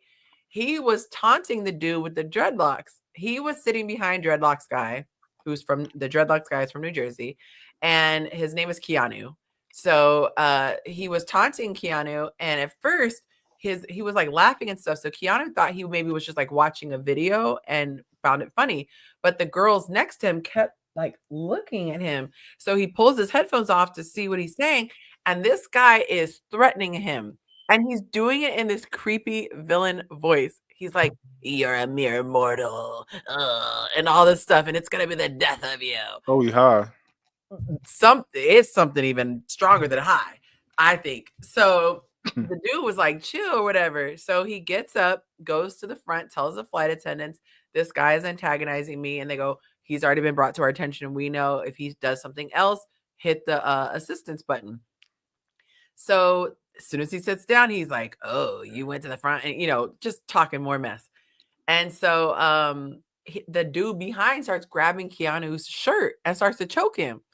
So Keanu gets up and he's like leaning over the back of the seat talking to him like, what is your problem, man? And homeboy comes and takes his forehead and touches his forehead against Keanu's forehead. And so Keanu was like, that's when you saw all the swinging. So these girls videotaped it once Keanu started swinging, doesn't get the previous story. Well, ABC and NBC and all the major networks are doing this story talking about Keanu just unprovoked just went crazy, and apparently they interviewed the ladies in the front of the plane who did not know what happened at the beginning. but everybody who sat near all confirmed Keanu's story. So he did this whole video on his page saying, you know, he's getting all this hate mail because people are telling the story. So they said he needs to sue all the stations that were, you know, Absolutely. sharing a bad story, a wrong story. Well, anyway, there's this other video and I wanted to get it, but I ran out of time before the show. So this guy, he's walking out of the video. Someone else got a video of him walking out, and he's walking out like a villain. He's walking in slow motion. He does this doom, doom, doom as they're arresting him, and he goes, and he's This like guy right not here, right? joking. He's laughing like, This guy right here. yeah, the guy on the right. Oh, yeah, he high. I'm like, this. I think he's like a Satan worshiper or something. He high. So That drugs was- will make you weird like that. I can't imagine being in the seat next to them. I would not have been sitting down still. My butt would have been in the back by the bathrooms until it finished. Because, you know, in a fight, even if you don't mean to hit somebody, I'm not trying to catch an elbow, you know, seat breaks. That was crazy. Did anyone else see that video? It was going on. I guess that happened in the beginning of July. But now he's just come out making that video talking about, I did not do anything. Well, that man picked the wrong one. I don't understand why that big nigga had to hit him that many times to get him to, because he should have been asleep. Yeah. That's the part. I mean, like, you on a plane, there's not a lot of room. You That don't is need true. So I don't think you need a whole lot of room because you're not throwing wide leaking punches. You just I've had somebody in close proximity like grabbing me a lot before, and it makes it so that you can't really get your punches off. Like even if when did this happen? we say, When did that happen? look at her, she like tea. I told y'all. Instantly. You Instantly. you said it was on a plane? No, it was just like it was on somebody's porch, and you know he was grabbing a lot of everything. He was grabbing my sleeves. He was grabbing everything, which is real hard to like get a good look. Not oh god, no, get a good hit on him. Yeah. Thank you, Lynette. Thank you for the $10 love offering. I really appreciate it. Thank you so much. Not my talking trash. Like, look at you with the tea. I was trying to understand what you said, sir. I don't know. I saw that shit coming a mile away. I was Terrible. like, oh, man, this is good. This is good one. Terrible, terrible. All right. Let's get into today's topics since we have the gang all here. All right. Whopping 20 minutes left. Do you know how fast we've been going through the topics, which is why I had to come up with the trending topics? Because I was just blowing through them. You got a point. I give you that one. You're right. You're right. When you're right, you're right. I mean, you can talk about me having the showest, shortest show ever. Okay. You had the longest show ever, too. You got one that was like 16 hours. That was crazy. The first thing when you called, I said, if that microphone was on, my God, that was the first thing I checked. I said, thank God StreamYard removes the audio because Lord knows y'all might have caught me slipping. Oh, good looking out. Okay, what did you learn from your first heartbreak? Do you guys remember your first heartbreak? I'm still waiting on mine.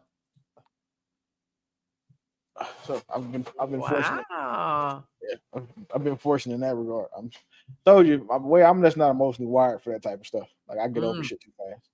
So, but I will say that. So do you remember that story I told you about how I created a taxable event for myself because I was doing some ignorant nigga shit with money? I was heartbroken after that. Because that was an expensive lesson. So I was sick then. I didn't want to leave the house. Like I was irritable. Like I stayed in bed for like 2 days eating. So I felt like it was, that's the closest I've been. But that was that was rough. What about the other guys? Have you guys had your heart broken? Man, plenty. What was your first one? Do you remember? Maybe. I've had plenty. I've had a Dang. lot. They all felt the same. Did it make you move differently? Did it make you look at women differently? Like, did it? Oh, for did sure. it teach you anything? Yep. Be a dog. Really, because that's my theory that the guys who are dogs, I really think it all stems back from a heartbreak, and then they say every other woman is going to pay now. A lot of those dudes Oh. first heartbreak came from their mothers, so I Mm. think that carries a lot of weight too. That's That deep. too. Yeah. With me, I wasn't. I probably had my heart broken 3 times, but like not only one. Probably one was my first girlfriend, and it's nobody broke my heart. I'm probably broke my own heart with each one of these situations. Probably my first girlfriend when we broke up or whatever. Then another girl who I wasn't with, but we kind of had a situationship, and I don't know. We wasn't together though, but I kind of got that kind of broke my own heart. I guess the Aw. last one would be um uh when a woman, like I was with a woman, but like after we kind of like broke up, she had sex with somebody really fast, and that was kind of me breaking my own heart because we weren't together anymore, you know. But I guess it's crazy because when I was dealing with her, I was doing everything I wanted to do, you know, and she understood that though, but you know she just couldn't take it for too long, and then she had sex with somebody really fast after we broke up, but it wasn't because it was because she lied to me about who she was. You know, like you would be with a woman, and I don't know about y'all, but I would be with women who if they would understand what I'm doing, like, yo, I'm not ready to settle down, and they'd be like, okay, I get it. I'm like, but you understand that if you're going to be around me, you can't be with no other men. And they'd be like, all right, I get it. All right, cool. You know, we got a arrangement. But I remember one time I had asked her before we even broke up. We was kind of like on the edges about to break up, and I was like, I think she had liked some guy's picture, right? And I sat her down to have a conversation, and I'm like, I want to know who you are because I want to tell you know who I am. Mm-hmm. We break up today, I'll have another girl over here tomorrow because that's who I am, and I want you to understand who I am. And I said, who are you? What are you liable to do? Like, what are the things that you are? And she was like, no, I'm not like that. I'm like, okay. She's like, that's not me. I'm like, what do you want to do? Where do you want to be right now? And I think your expectations was way too high for her. yeah. I mean, yeah. For her to admit that kind of her expectations. No, I admitted that. She ain't admitted. No. For her to, if you're expecting that level of transparency from a woman, you're never going to get it unless she just doesn't like you. Yeah. You know what I'm saying? So your expectations, that expectation of, okay, I'm transparent, I'm expecting you to be just as transparent or have just as much integrity as me, it's not going to be there, bro. Yeah, and I that's why I say I broke my own heart with that one. So. I mean, but if you're young, you don't necessarily know that women don't have the same level as integrity as you might have, who's carved yourself or went through whatever you might have went through to build that integrity. You know what I'm saying? They don't go through those kind of battles that that have that kind of discipline or be. See, I'm gonna push back. I think that there are people who have integrity and morals and are kind, and there are people who are selfish dirtbags. And I think that what happens is good people get hurt by a dirtbag. Why'd you put kind in that mix? Because to me, kindness is something that you choose to do. You don't have to do certain things, but kindness will make you do that. Like that's the number one thing for me in a man. I want a man who is kind. I mean, I don't think you should have put kind in a same conversation of discipline and integrity. Because it takes a level of assholeness to even be disciplined. You know what I'm saying? So I wouldn't put kind in that kind of bucket.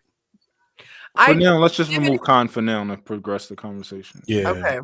So I would say that it's unfortunate that you have someone who starts out nice, they get hurt by somebody who is not nice, which that person might have become that way because of them being treated not nice. And then now that person infects everyone after that. It's kind of like a disease that gets passed on. So let's say Mont starts out pure of heart. He gets affected by Susie. Now he's infecting everyone else. And then the pool of infected people gets darker and darker and darker, or bigger and bigger and bigger. And now everybody starts going, oh, all men are like this. All women are like this. But the reality is you're just coming in contact with really hurt people. Well, Yonci, what I think he's saying is, I think he's saying that in terms of, Like if I'm going to tell a woman like, hey, I'm a dirtball when it comes to like, yo, if we break up, I'll have sex with a woman the next day. You know, he's saying that most women won't possess the level of transparency to say, you know what, if I see a guy and I like him, I'll fuck him tonight. He's saying that It's most women probably won't admit to that. I was gonna say it's probably because I'm theorizing here that if a man speaks his truth, a woman is more likely to stay, and if a woman speaks her truth, a man is more likely to leave. I actually think it's healthy that they leave, but I think that that's usually why like men can't deal with cheating, but they will cheat because a lot of women will still stick around after being cheated on. A man usually won't stick around. So I think that they're not as scared to say something because the consequences aren't going to be as severe. I don't I even think think it's about those if that, I think it's Yeah, I women don't. just hate shame. Like shame to a woman is like they will gaslight and they will run and run and run away from any situation that was going to bring them shame in terms of like before admitting that they did. Like I've known girls who sold pussy who thought they weren't hoes. Like who Hmm. you would like who would she literally, if you had a conversation with her, she'd be like, oh, I'm not a hoe. Like that's how it takes a woman a long time to be like, you know what, I am a hoe, I sell pussy, I'm a hoe, you I know. guess it would. uh, My thing is, if you look at the baseline, it's about somebody being authentic and owning who they are. So I don't think that either gender gets a pass. I think that if you look at the majority of men are not authentic. They're not going to say, I'm only with you because I'm trying to get laid. I'm only doing this because I want to have someone until I find my real person. I think a lot of humans struggle with being authentic. So I So can't you jump on think that if anything. a woman sat a man down and was like, hey, I want to have this conversation with you and I just want the truth, are you in love with me or are you attracted to me and all these, you think that men would in that moment would lie to the woman about who they are and what they, I don't think so. It happens all the time. Men have whole families on the side. You know No, but why we women you know why women we would lie never though. even ask that No, question. it- here's what I will say. There was a point where that man would tell the truth until he He got a learned that. consequence. Well, he eventually he learned like, okay, telling this truth, cause like so she asked you those questions to eliminate you. So when a girl like, so where are we? Or I want a relationship and you don't want one, and you tell her the truth, like I ain't really looking for nothing serious, then she'd be like, well, I'm not that type of girl. You know she's that type of girl. And, and that's the thing is, if you to me, if you live in your truth, you speak your truth no matter what the consequence is. So that's the person that I give my accolades to. So if a woman says, I act very promiscuous, but because I'm afraid of the shame that could come out of it, I'm not going to speak my truth. She's not speaking her truth any more than a guy who says, I'm not going to get laid if I speak the truth. Both of them are wrong I'll because say both of this them are though. avoiding telling the truth for But those are whatever A, different reason. though. a woman's accolades to a man from a woman he's not having sex with means absolutely I nothing. was saying I would give accolades to that human. Right. So like if a woman's not giving me sex, her respect, her accolades, her anything is worthless. But we're not talking about a person in the relationship with the guy. I'm saying you guys are pinpointing why a person's lying. And I'm saying I'm not going to celebrate or give accolades to somebody who lies for But whatever it's reason. different though, because if you lie for short-term gain, that's a little bit different. Like if a girl is acting like she likes me because she knows that like, oh, I'm going to take her, like we'll go out on a date and she just wants to go out. She doesn't have to say like, you know what? I'm not really attracted to you, but I'll give this a try because I kind of want to get dressed and get cute and I'm kind of hungry. Like she doesn't necessarily have to say that in the moment, right? But if she did, And are we still taking her out? No. yeah, if she did, I wouldn't. If we probably not going to take her. Well, a lot of guys would. A lot of guys would if a woman said that because the Oh whole goal no. of, I think most men understand that like a lot of women not attracted to them from the beginning, but they're trying to make that change that. But if she said sex is off the table with you, I'm not. I'm never having sex with you. He is not paying for that That's drink. different. if she said I'm not having sex with you tonight, and I don't feel like I would have sex with you, I think that's a little different. But if she's saying that she's only going for dinner, no one who's only going for dinner is going to put out. You gotta think about how many men that are 50 years old are chasing women who are 20 and 25, and 60 years old are chasing women who are 20 and 25. You think they care if you tell them like, hey, we're not having sex though? You Them think they're men gonna be having like sex. You think the men gonna be like, oh, never mind. Now I ain't there gonna tell are you guys Them men who are cracking. desperate. Yes, there are guys who are desperate, and they'll even be sugar daddies and all that stuff. That is a no. Because the thing is like you don't most it would behoove most men to not listen to women anyway, right? Facts. When it comes to things like this. So just because a woman tell me we ain't gonna have sex, oh that that don't mean part. nothing to me. You make a good point. You make a great point. That don't mean Because nothing most to me. women will say that. Yeah. Yeah. You So should I'm never saying- listen to anything a woman says about that. Just pay attention. Look at the man that she's sleeping with. That'll tell you Exactly. everything. A woman can say she wants A, B, C, and D, but look who she's fucking. Excuse me. Look who she's sleeping with. That will tell you everything that she's looking for. But Exactly. I don't give people credit. I don't think that you owe everybody the truth either. There's no obligation that I have to tell this next person, like a stranger, the truth. And again, in this context, speaking of women, most men will never be in a position where they can lead with the truth and still get to what they want from women. So they're Facts. forced to be disingenuous in dealing with them. Because again, for us, for guys like, hey, listen, not even for guys. I tell women who ask or like on these spaces, if you're attractive, every man wants to sleep with you except maybe one of your uncles. Everybody else is trying to smash. That's the goal because it's what men see when we see attractive women. Understanding that, you need to ask those men, okay, so I know you want to sleep with me, but what else? And then what? Because that and then what, that but and what else, that'll tell you everything about that man. That man can be like, well, shoot, I want to sleep with you and cool, and then build with you, part of a relationship. I feel like sleeping with you is going to one, keep me incentivized to actually explore you and get to know you at your pace. You know what I'm saying? Because if the sex is there, then all the other stuff you're asking for, it makes it worth it to me. If a guy tells a woman that, he breaks it down logically, sounds good. But you just have to be the guy that woman really, really wants. You have to be the idea in her head that she's actually sleeping with, instead of the aspiration too that she claims she's looking for. Because if women were honest about what they wanted from men, they would oftentimes be shamed for what they want. Because again, men want, like, what is the popular Russell Wilson and Future thing? Women don't want Russell Wilson; they want Future to act like Russell Wilson. That's who they're sleeping with. They're not sleeping with Russell Wilson; they're sleeping with Futures, and then trying to go get a Russell Wilson to save them after they've got Future's kids, or they've got the damage from Future. So They want Future to evolve into Russell for her. It's like when Jeannie Ma said, like, oh, I don't want to marry a black man. I just want to have sex with them. Like, she kind of want to do that in her 20s, and then when she get in her 30s, she's like, okay, I'll get me a nice white man to marry.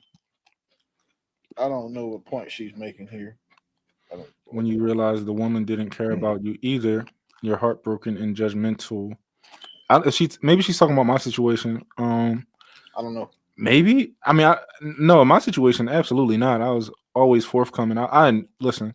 If I ever lied to a woman, it's because I didn't want to hurt their feelings, and it's because I cared about them, and I knew I would hurt their feelings. Not hurt their feelings, but like I never lied to a woman about, I never lied to a woman when it came to making a decision that was best for her. I always equipped them with the information that they needed to make a decision for themselves.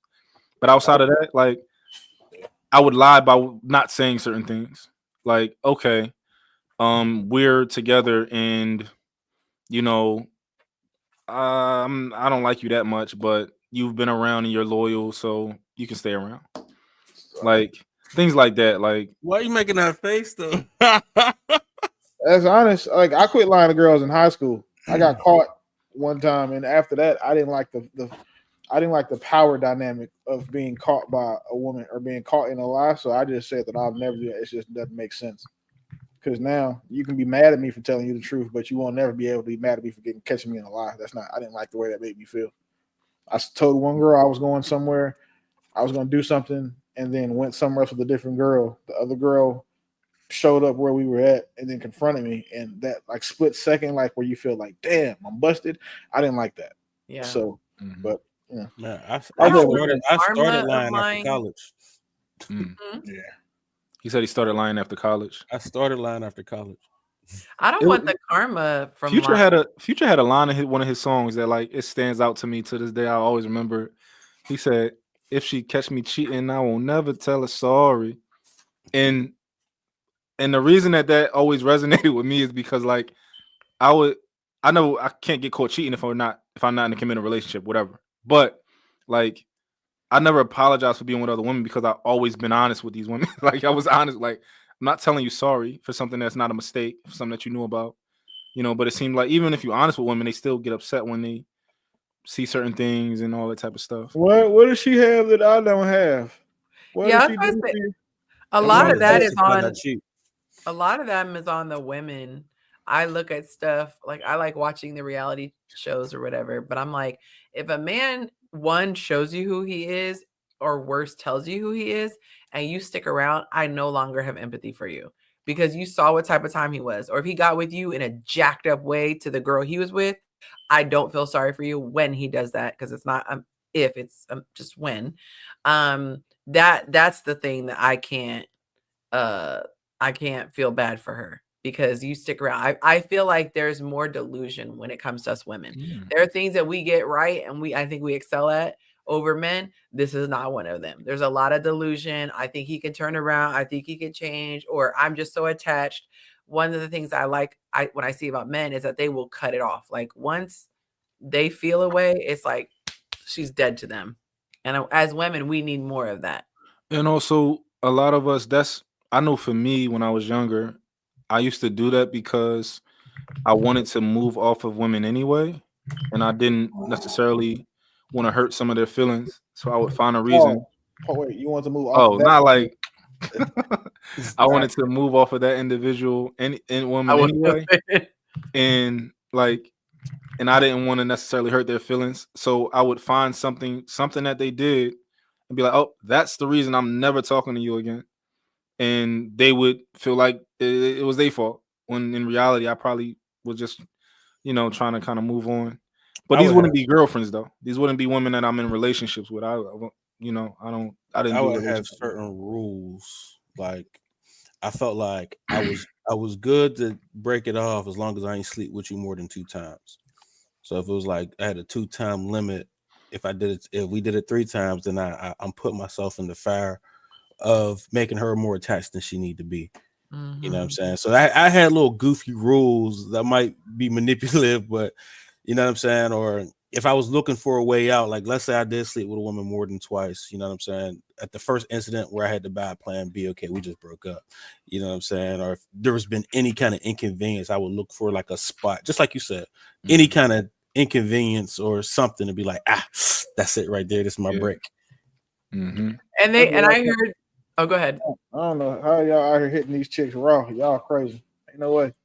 What are you talking about? I mean, after you could go Oh, raw. he's talking about raw? 3 times. After Nah. 3 times, you go raw. Nope.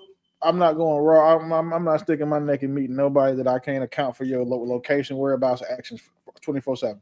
I don't know. There's not enough trust in the world that would make me risk my life to just bust a nut. That's the craziest shit in the world to me. Third time you could go raw.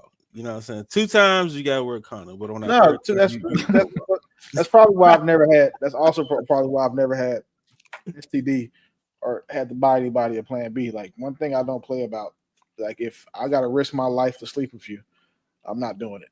I think that's the most mature thing to do. Well, that's the most mature thing to do, and I think that if anybody who's a young man is watching this, like, no, do what Willie's talking about. That's actually the better decision. However, I think what my brother is talking about. Damn, why don't I know your name? We on here all the time. You just call it Kev, a prototype. Kev. Yeah. Okay, just what Kev is saying is like, he just saying like street rules. Like that's just a little street rules over there. But what he's talking about is what you should absolutely do. Kev is talking about building up a certain level of comfort with that person, and then kind of taking it off. I used condoms for a long time until my friend's peer pressure kind of finally got to me. I used condoms for the first 2 years I was married. Like when I tell you, if I can't account for if I can't account for everything you're doing, I don't trust nobody enough. It wasn't. I just wasn't like that. Like the amount of trust it takes for me to sleep, to even let somebody in my space, is higher than giraffe ass. The amount of trust it takes for me to sleep with somebody without a condom, like y'all just do that like it all willy nilly. I've never understood that, and the whole it feels different. I don't want to hear that shit either. Like at the end of the day, I'll take the feeling inside a condom than I would feel it outside if it means I'm never gonna catch nothing or have a baby with somebody I don't want to have a baby by. Man, you gotta go lambskin. You know what I'm saying? It's not listen, it's not lambskin, latex, goat skin, foreskin, no skin, yo skin. That shit don't matter. I'm not sticking my naked dick in somebody that I can't Yo skin unequivocally trust and understand that she is what she's saying, because again, it's too that I like attractive women, so unequivocally trust. Yeah, there's no way. You just said never, because you'll never unequivocally trust. No, once you have the knowledge, you can never unequivocally trust a woman. Of course you can. The way you unequivocally trust a woman, close the doors. That's easy. That is not easy. Shit, if it ain't, if you just have to be somebody that can enforce it and make it happen. So what did he say is the way you trust a woman? Huh? What did you say is the way you trust a woman? You can unequivocally trust her? When you know what she's doing all the time, like when she's you don't never know though. You never know how. See, this is the difference between, I think, the way that you guys are looking at shit the way I am. I can account for my woman. I can account for everything she does all day, every day. There's no text message you can send because I can find her. I can find you. This is the thing, right? There's no text message you can send. There's no email you can send. There's no location you can go. There's nothing you can do that will prevent me from finding you. It's a skill set that I have professionally that benefits me here. What I'm saying, as far as who I sleep with, my women are going to be accountable to me. With that accountability comes that unequivocal trust, like that level of trust that I need to be able to do that. And it's not hard. It's really simple. Are you willing to believe in unequivocally trusting anybody? Are you willing to concede, Willie, that even if you can find her location and where she is at all times, that it's a possibility that you don't know what she's doing at all times? Yeah, of course. I'm not saying I'm not. That's easy. That's not a problem. I'm not gonna say, okay, well, right now, I know she farted 15 minutes ago. I guess, and also the question is, are you taking the time to know where she is at all times? What are you talking about? There's not time to take. What do you mean? If it's already set up, he already. What are you talking about? You go one time and he good. He always know where you at. Probably. Listen, this is the thing, right? I control everything. One time that makes my life so easy and stress free is I control everything around me. Everything that I'm attached to, I control. So there's some sort, and then if I don't control it, I have the utmost information and access to those specific things. I don't have these types of problems. There's not a problem that I'm gonna have like where there's nothing that she can do or any woman could do to surprise me. There's nothing that most people can do to surprise me. That's just not how my life is constructed. Like I put in the time that it took to get here, and now that we're here, I don't understand what your accolades have to do with taking the time to know where she's at all times. I have a question for you, Willie. Okay, so your own life. I'm assuming that you can track people by their devices in cars and things like that, electronic things, right? Cars is illegal, and it's also creepy. But devices, you can track devices. Cool. So what if your girl put her phone somewhere so that you can think that she's there? Oh, yeah. So the problem is, what she can't do is respond to text messages when her phone's not with her. Say it again. You can't respond to text messages when her phone's not with her. Explain, and don't try to Apple Watch shit, because then you can split those. No, not even with an Apple Watch. I just text it on my computer. Yeah, your kid can look at your text message right now on the iPad. That's how people get caught up too. So listen, people get caught up because they're stupid. So let me explain to you what's in your situation. So if my woman left her phone somewhere, the one way I would know is one, her phone hasn't moved. That's one thing you can tell. And then another thing I can tell is she's not responding to the text messages. So if that was the case, a phone though, bro, what's the first thing you said? Right now? Yeah, I don't know. That's not what we're talking about. I'm talking about in his situation. No, she's saying that she's with her at her cousin's house. All she has to do is leave her phone at her cousin's house and then respond from like. But what is she gonna respond from? Her iPad. Another phone. That's Another a lot of part- work on both ends. another- I'm saying, or cool is people part really is- doing this amount of work? So like the people who think that this like the iPad and the other computer works is, so for example, Yonci, when you text me from your computer and you respond to your computer, I can see that, right? Because all I have to do is just separate your iCloud ID from your phone and I'll get both of them. So just remember, I used to catch people cheating for a profession. So there's Free game, y'all. Free like- game. let's understand this. I used to catch people cheating for a profession. I would have rich people pay me to go prove that their spouses either were cheating or that they were not cheating, or try to make it look like their spouses were cheating so they wouldn't have to pay this absorbent divorce settlement. There is nothing that someone can do unless that woman is me. No. Like a female version of me. I would never date her. I'm not done asking questions. There's nothing that you can do that's gonna get past So me. you said, so what is the way that let's say your girl said, hey, I'm out with my cousin. We're doing errands, we're just running around, going to Staples, different places, right? Yep. Her phone is inside of her cousin's car with her cousin. She right? knows better. She keeps her Don't phone ever- on her. That'll never happen. Let's say the phone is inside of the she's cheating, right?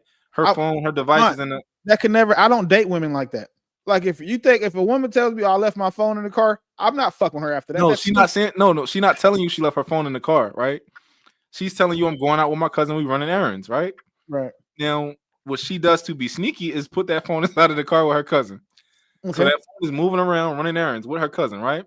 Mhm. Now, she knows this is a time where you're probably doing some work, you're busy. It's probably a time where you're not going to talk to her for 2 hours. I don't know if you have times where you go 2 hours without talking to your woman, but let's say it's one of those times. And let's say she knows that, and you happen to not call her in this 2 hours, and she do what she got to do, and link up with her cousin, phone back right there. Is that a possibility? It's always a possibility. I'm not paying attention. It's just not a problem. It's not probable. Not But, probable. I mean, so let me not say it's not impossible. It's just improbable that it's gonna get past me. Like this is just not one of those things that I worry about. One, and then two, again, y'all forget. I would say that all three of you together, you guys tolerate infinitely more shit than I will from a woman or a partner in a relationship, significantly more. One of my things that I've had to work on is how fast I cut people off. Like you gotta realize I didn't talk to my parents for 10 years. So when I tell you that I can if I don't take shit from people, like I don't take shit from people. And if anything that someone does that deviates from their normal baseline of behavior, like if your regular Monday through Friday goes this way, and all of a sudden something deviates from that, I pay attention to that. That's just not going past me. And then I also know that for every change, there is a reason for that change. So again, it's just not a smart idea to try to do no fuck shit to me. all I'm doing is I'm being a problem solver. As who I am, I'm a problem solver, and I'm reverse engineering how to get one over on you.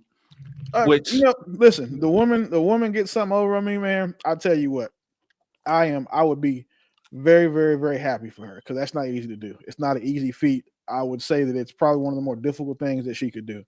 That being said, what she would be responsible for, imagine like my woman fucking up and breaking my heart now, today at this age. Do you understand the generationally toxic run that I would be going on? So is this why you stay single? Are you single, bro? No. I like the quickness in which you answered. Like what? That's no. Fuck no. So like, if something happened now, like too much work. Well, that's the thing, because you think you got to do it manually. You don't understand. You all right, run a course, bro.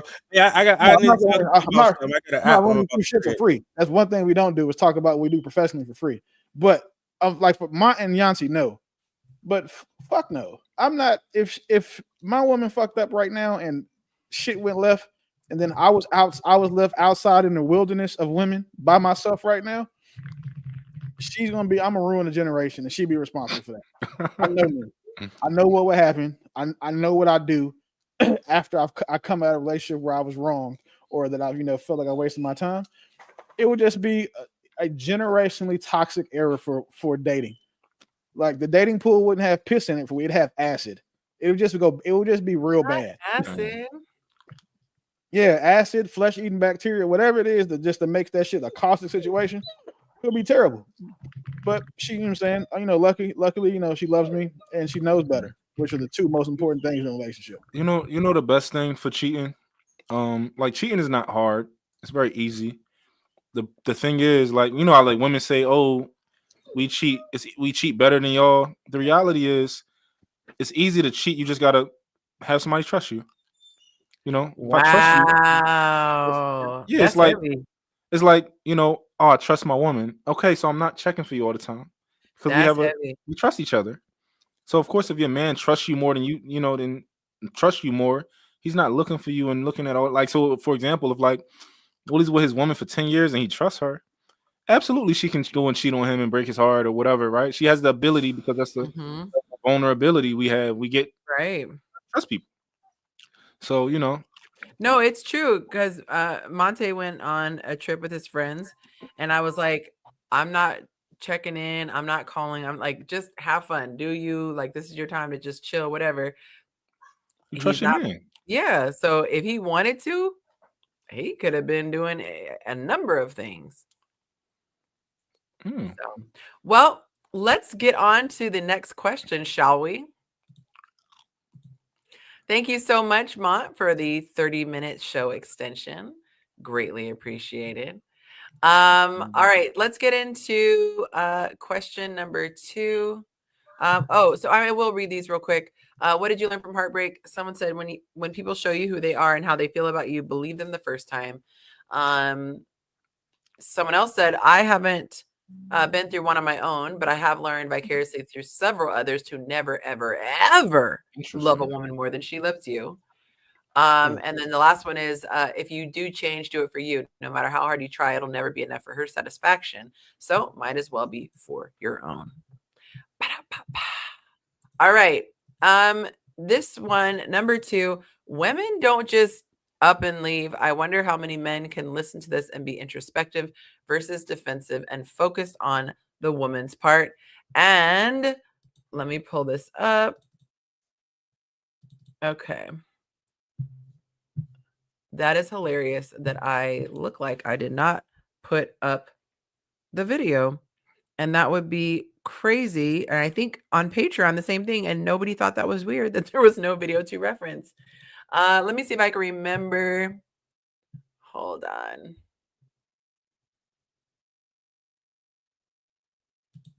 Okay, because I believe it was the video where the guy said, a woman will tell you like for a very long time what is the problem. And so if you don't adhere to it, like she didn't just up and leave. She's been saying it for a very long time. I see his account name. So I'm gonna see if I can pull it up. But I believe that's the gist if I can't get the video. So my apologies, y'all. I completely forgot to put this up. There we go. Okay. Oh, duh. I should have just gone to the page, the men's page. One second, guys. Let me see if I can pull it up. Because all his videos look the same. Okay.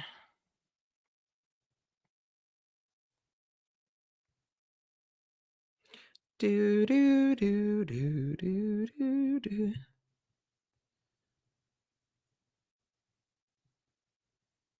Okay. Oh, my bad. I'm got my dates wrong. Hang on. I wonder how many men can listen to and be introspective versus defensive and focused on the woman's part. There we go. June 2nd. Okay. What is this? This is the question? Yeah. Yeah, but I forgot to put the video, so that's why I am there. It is. Yay, I found it. Okay. All right. So let me know if you guys can hear the audio. Okay. Let's see. Here we go. And she was gone long before she left. You think she just snapped one day? Can you guys hear it? That suddenly she stopped loving you? Yeah. No. She bled out. Slowly, quietly, painfully. Over years of not being seen, not being heard, and not being held. You didn't lose her in a moment. You lost her in 1,000 little moments you didn't think mattered. When you brushed off her tears and called her dramatic. When you rolled your eyes at her tone instead of listening to the hurt beneath it. when you said I'm busy one too many times, and when you chose your phone, your work, your silence over connection. She told you over and over, but not always with words. She showed you in her body language, in her size, in her distance, in her tired eyes and fading voice. But you thought, we're fine. This is just how marriage is. She knows I love her, and she was gone long before she left. You think this is your call to rise, not in guilt, but in ownership. Because you were never meant to be passive. You were meant to lead, not by controlling her, but by cultivating safety, depth, and connection. Not by fixing her, but by fixing the parts of you that stopped showing up. So if you're hearing this, good. Don't wait until she's packing bags. Don't wait until your kids are calling another man dad. Don't wait until she's too far gone to reach. Start now. Start listening. Start becoming the man she believed you could be before it was too late. Because if you don't, someone else will. So you ignored the signs. So, and this is what he said in the comment. He said, to the men who watch this and feel it's one-sided, that I'm ignoring that there are always two sides, I hear you. Feeling constantly criticized, and that it's always your fault is hard. I hear the frustration in this, and I won't dismiss it. There is another side. You're right. There are men who have been worn down, belittled, and made to feel small by the very person they were trying to love. And when that's your reality, it makes messages like this harder to hear because it can feel one-sided. But this post wasn't meant to shame men. It was meant to wake up the ones who know they stopped showing up. The ones who want to lead again, not just react. The truth is, hurt people hurt people. And if a woman's way of expressing pain becomes constant criticism, that's not healthy either. But most women don't start there. They get there after long seasons of feeling alone in the relationship. Just like most men don't go numb for no reason. They shut down because they feel like nothing they do is ever enough. This isn't about blame. It's about breaking the cycle. Both people have work to do. And the more let's see, we keep pointing fingers, the further we get from the real healing. If you've been through it, I'm truly sorry. You deserve to be seen too. We all do. But maybe instead of saying they just don't get it, we start showing each other how it can be. Because this battle of who's right never creates peace. It just creates distance. And we're all tired of the distance. So I know it was a longer video and caption, but what are your thoughts? Is the lighting better? I'm sorry. I have to... The lighting is good. It's just not bright enough. So I don't know if you can just adjust the intensity of the lighting. Oh, it's because it's other lights on. I had to turn them off. Give me a second. Oh, okay. Yeah, it was perfect when the sun was out. Once the sun went out. But so this I don't typically respond to men that are pandering to women. So if it was about if he just sticks to the part where he's like where she's feeling unappreciated, all of those things, but I'm not giving women a pass about getting fat. He mentioned her size. I'm also not going to take the accountability for women to speak up because a closed mouth doesn't get fed, and men aren't mind readers. And it seems like this entire message is skewed towards that. But I reserve my energy from pandering.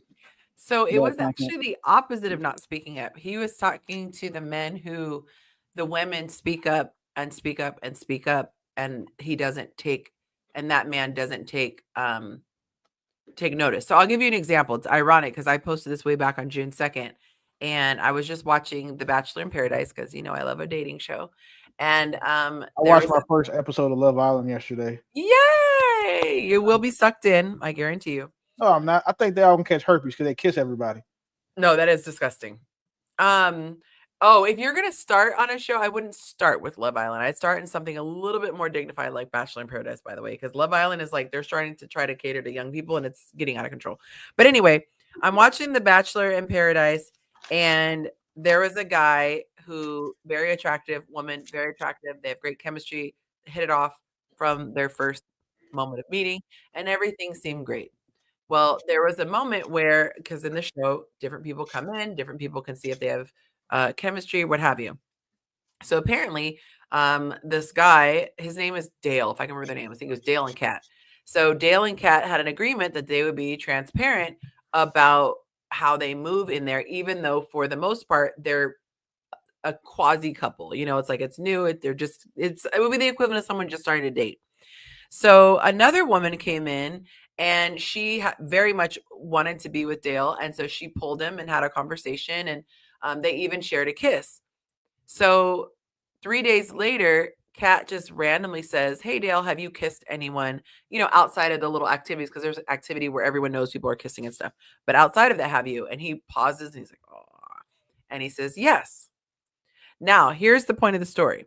What she said to him was, the fact that you omitted that information, it feels like you were doing something different than you set my expectation. So she felt like we said we were going to be transparent. That would include, hey, mentioning this. I don't really feel her. I don't want to move forward, but I did kiss her. Now, whether or not someone agrees with that, whatever, she clearly stated that. She was calm. She wasn't hysterical. She just said, hey, she used her big girl world. And she was like, that made me uncomfortable. He got really defensive and kept talking about the fact that he didn't like her timing, and if it was him, he wouldn't have been worried about it, and doing all of these things that basically say, I don't care what you're feeling. I am just going to focus on what I want to focus on. That is a perfect example of what this guy is talking about.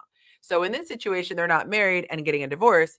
However, she is being so turned off that I believe she's probably not going to choose him, the next time around, because I was shocked she chose him this time around. So that's what I'm talking about when it comes to women's issues.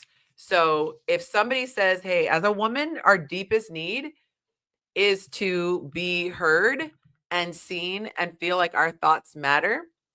And so if a guy basically says, I hear you, but I don't care, and I'm not going to show empathy, she will then shut down and not share anymore. So if over time that's how it feels, no, I went the other way. I went all the way up. Then she's going to stop, and then he's going to say, I don't know what happened. So I'm curious now that you guys understand what we're talking about. It is the opposite of not speaking up. She spoke up, and he basically said, you shouldn't care. Instead of saying, I get what you're saying, and moving forward, now I understand what you expect. Yeah, speaking up, then she's speaking up, cool. But that's definitely kudos for her. And if he doesn't care, then she should walk away. But at the same time, a man should walk away from when he don't care. He don't care enough to compromise with. So you would agree that the walking away is not coming out of nowhere if someone tries to express themselves and the person shows they don't care. Well, I don't believe that women walk away for anything ever. Women monkey, swing branch to branch. I don't believe that women walk away unless they have a plan for after. So I wouldn't say that a woman will walk away out of nowhere.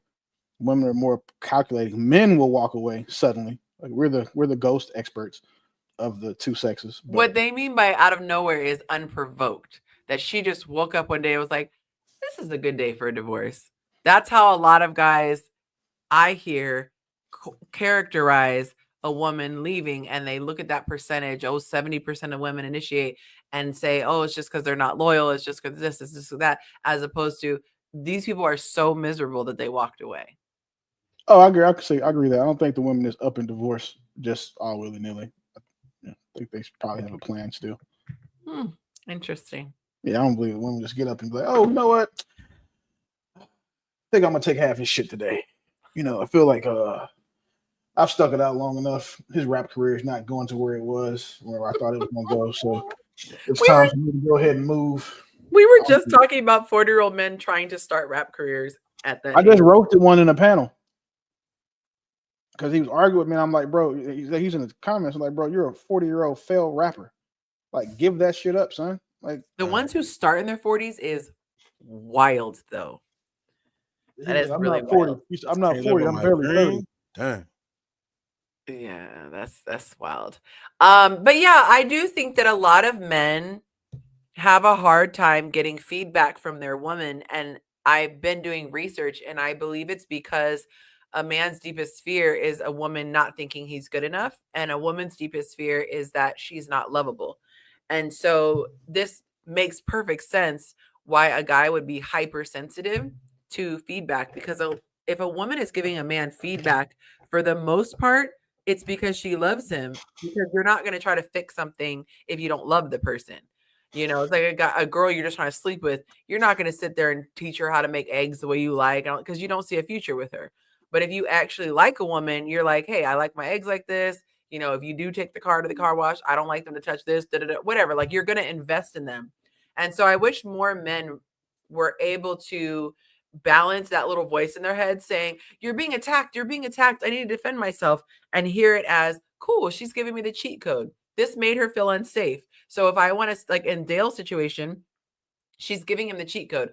I felt a little worried because had I not asked you, I wouldn't have known this. And she said this, I would have watched the show, say we're together, and I would have felt blindsided. Like, dang, all of America knew you kissed this girl and I didn't.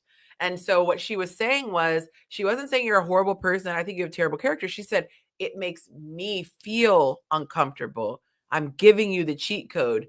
Moving forward, I want to know that your words and actions align. So if you're saying we're going to be transparent, this is what I mean by transparency. You're allowed to date people, you're allowed to kiss people, but I don't want to be blindsided by it. And he could have taken it that way, but instead he got super defensive.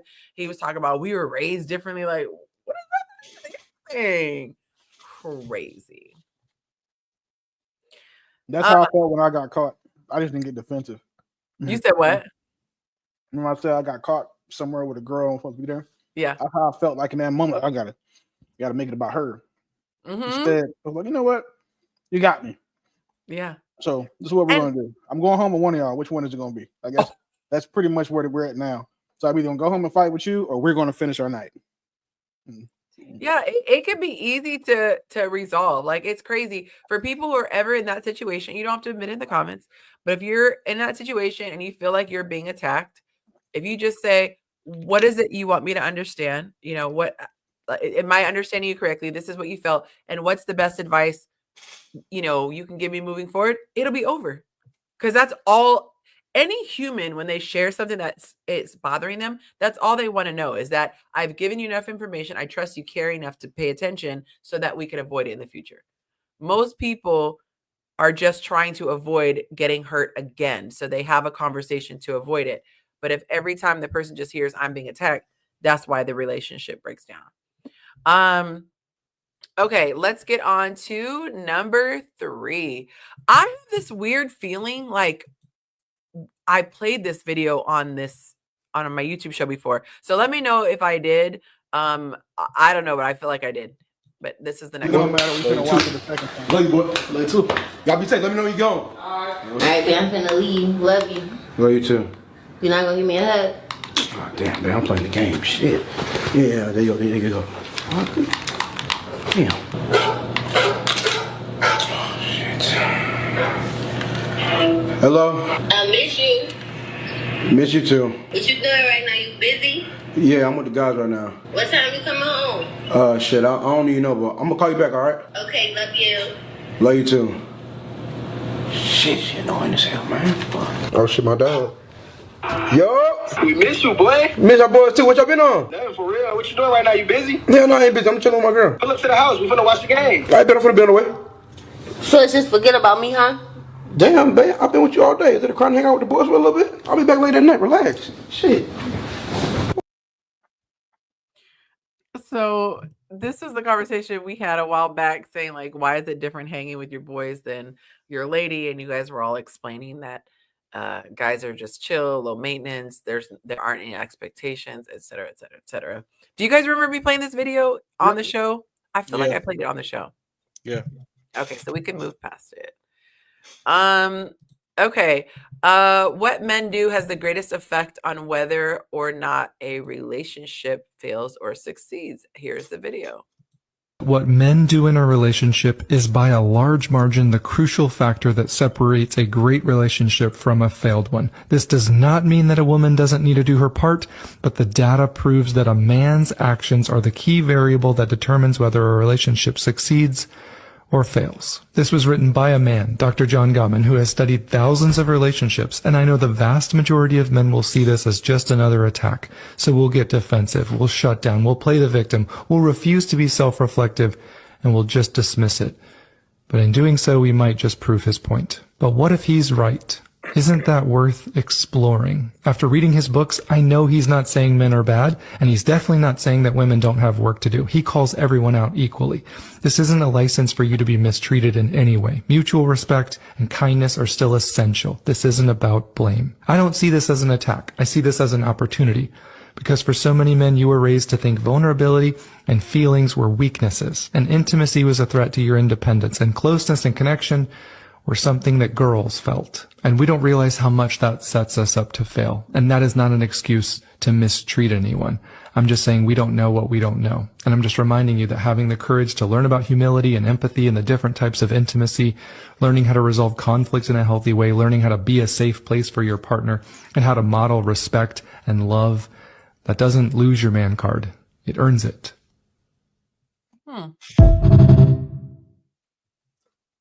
I feel like you're gonna say it's pandering. No, I agree. The success of a relationship is solely dependent upon even a marriage is solely dependent on how the man leads that relationship. I feel like you've said that before on the show. Probably. Mm-hmm. A lot of men don't believe me, but I mean, or agree. But I definitely, however a man decides to lead his house, lead his marriage, lead relationships. I was gonna say, because you can't pick and choose what's your lead. Like, you either are a leader or you're not. So you either led your team to victory or you didn't lead your team to victory. But you can't pick and choose when you want to be the leader. That's how I see it. And you picked the woman, so yeah. I mean, if you don't, you got a pet tiger, you don't feed it. It's your fault when it eats your ass. It's the same thing dealing with a woman. If you don't do what it takes to keep her happy and keep her in that place where she's choosing you, because as a leader, you're ultimately informed about how women's behavior is based on how they feel in that moment. If you don't keep her in a space where she feels like doing those things, then you got to deal with the consequences. That's why, like, when a marriage fails, I'm saying men take responsibility for that more often than not. That would explain why they feel like failures when there's a divorce. Because the world makes you feel like a failure. I never thought about that. Because no one asks when someone gets divorced, what did you do? Damn, bro, what you do? It's not damn what it's never that. Because usually women are the ones pushing for marriage. Yeah, because again, women, benefit. Their benefits are are legally enforceable. So of course, more women are going. If no women want to get married, I don't think anybody would I don't think men would ever want to get married. They just be boyfriend and girlfriend and take care of you. But women want the whole, back and forth to the courthouse. Then they don't want to be 50-50 until they get divorced. When it's time to split your shit up. So, but I agree with what bro said. I mean, I don't think that men get defensive about it. I think that men stay on the defense because the world generally is on the offense with us. And that's the world that we navigate in. So, and anytime a woman's involved, the man's the bad guy. You're starting from that position of you're the bad guy all the time. Yeah. I think men don't mind being a bad guy, though. That's why we'll be assholes when instead of breaking up with women, we'll be assholes so they can walk away from us. And I thought that, well, it is that, but I also think it's to keep the door open, because if she walked away, she can come back. But if he was a jerk and walked away, or if he broke it off, then it'd be harder for him to walk back, I would think. I think it's the other way around. I think it's the other way around, yeah. A man should never give a woman a second chance to show him that she doesn't want him. So a lot of our fathers teach us that. So we're not letting women go out there. And once we break up, like once you're no longer under my provision, my default setting is going to be like, well, I haven't talked to her in 2 days, a million dicks. Yeah, not talking to him. There's nothing you can do. You can't go back. You can't leave and go be with somebody else and then come back and be with me. That's like the whole taking a break shit. or like, oh, I think we need space or we should see other people. And then no. Once you meet me, if I'm not the last person that's inside of you, it'll never work. And then once you decide to let somebody else in there, my time is up. I don't share. I'm not doing that. That's weird. And it's also gross. You can catch shit that way. But,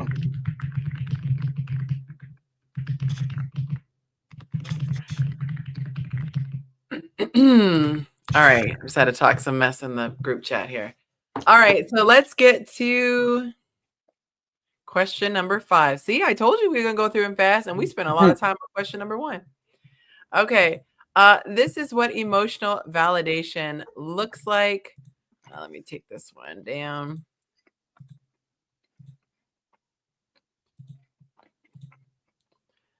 Okay, there we go. Here without you being curious about the meaning of those teardrops. Because in the moment that your partner needs to be validated, you minimize. Your partner's upset, you deflect.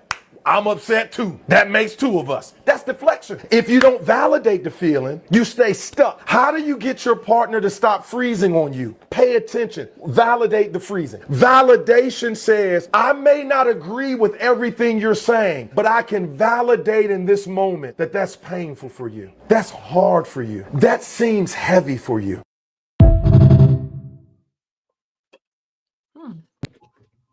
Any thoughts, or did it go too fast? No.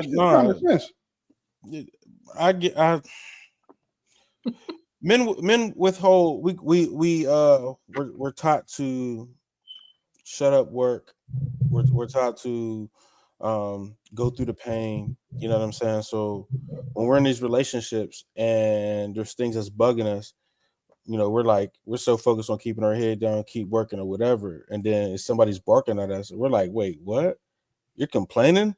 Like, you know what I'm saying? I got plenty of things to complain about, but I'm not. I'm here trying to work on us, and you're over here complaining. So it's kind of like if I could use a football analogy, if we're all running sprints and you're like, and somebody next to you is like, man, I hate these sprints. Like, I'm running too. You know what I'm saying? I don't got time to be hearing about you running sprints. Like, I'm running just as hard as you are. So it's kind of annoying, you know what I'm saying, for somebody to be complaining when y'all doing the same stuff. So I'll use your analogy of doing sprints. So let's say you're both running sprints and this one person just does not shower. And so in addition to having to run sprints, you're smelling their funky body odor. Or you guys are in close proximity and they keep passing gas. Would you call it complaining if the person says, hey, before you come to practice, could you wash them armpits, put on some deodorant or something? I think you missed the analogy that I was just using. You said if we're doing the same thing and they're complaining, he's talking about emotional validation.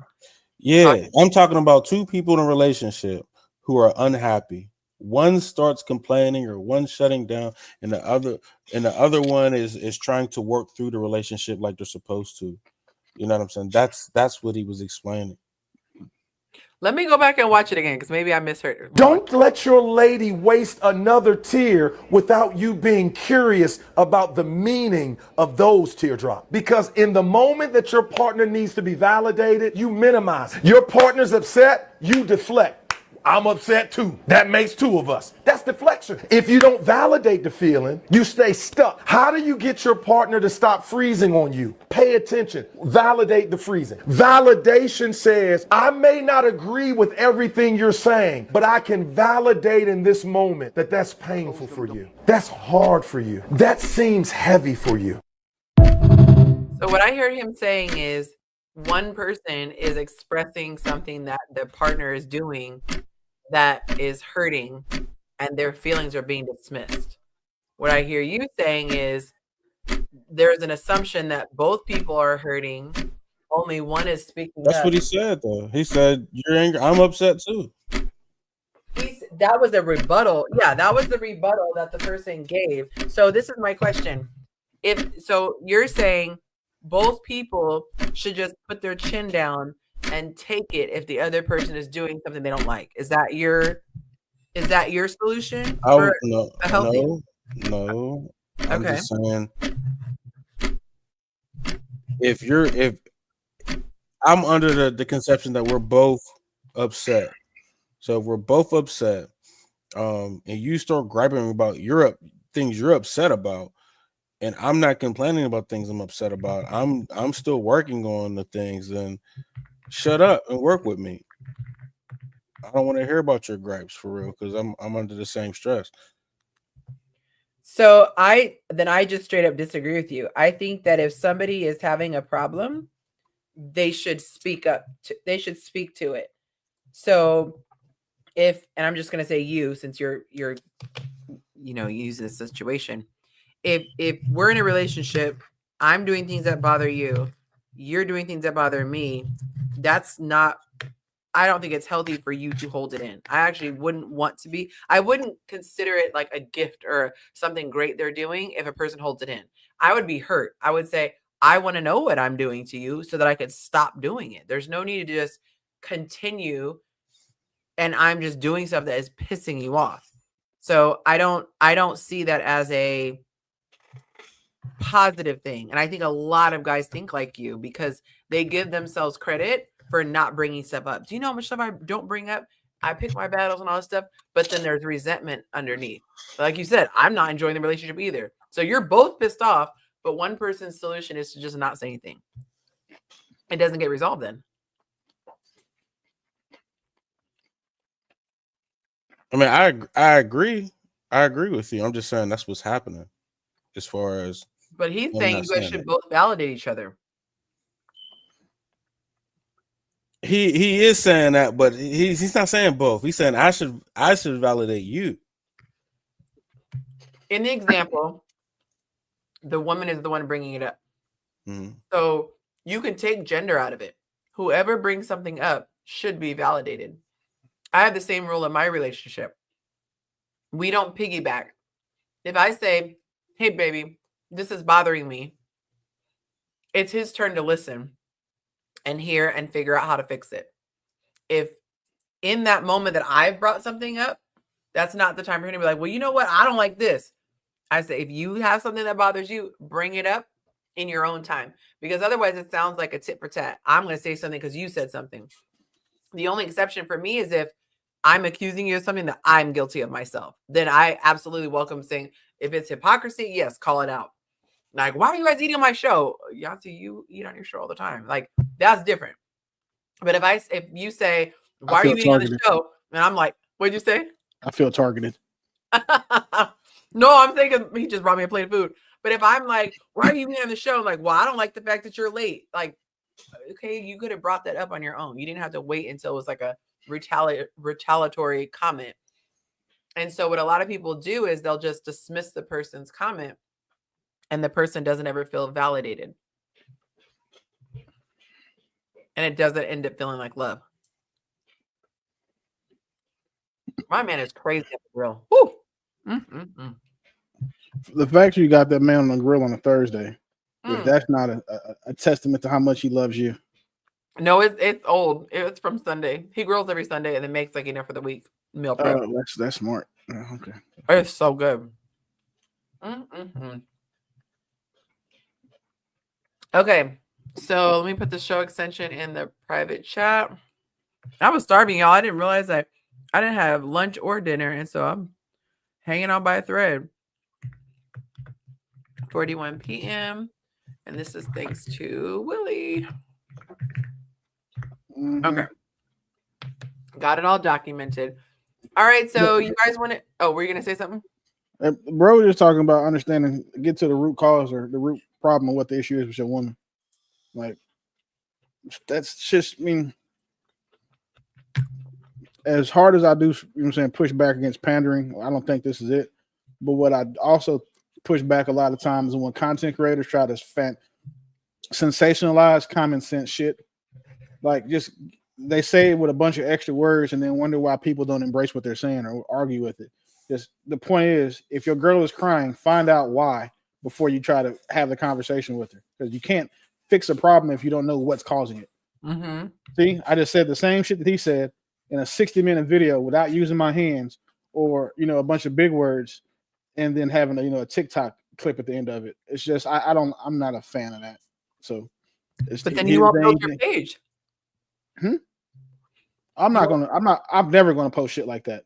I'm joking. I'm joking. I'm just reacting to things. I'm never gonna post that type of content. No, I'm saying if you're doing, but he has to build his page. Yeah, I get it, but you know how it's built in a boring way. The how it's built, right? For example, the stuff that you tell women isn't common. It's a lot of it could be viewed as common sense, but you don't get all Brad Pitt, actor, camera scene behind it. You just say it in womenese with the emotional music. Yeah, that's all you have to do. You're not extra animated. You're not like using these big ass tacky ass captions and shit, or just you don't have on a clown costume when you're doing it. You just talk, and it makes sense to people because they want it to make sense and they actually listen. A lot of the things, the issues that I see with these creators on Facebook is like this: the messengers are just so inauthentic. You can give a fool a great point, a great script, he read it and sound smart, which I feel is what happens a lot of the times. If you look at your contemporaries and your peers in the space you're in, look at how you move in the dating space compared to some of these other women who move in the dating space. Like a lot of women pander to women because they're women.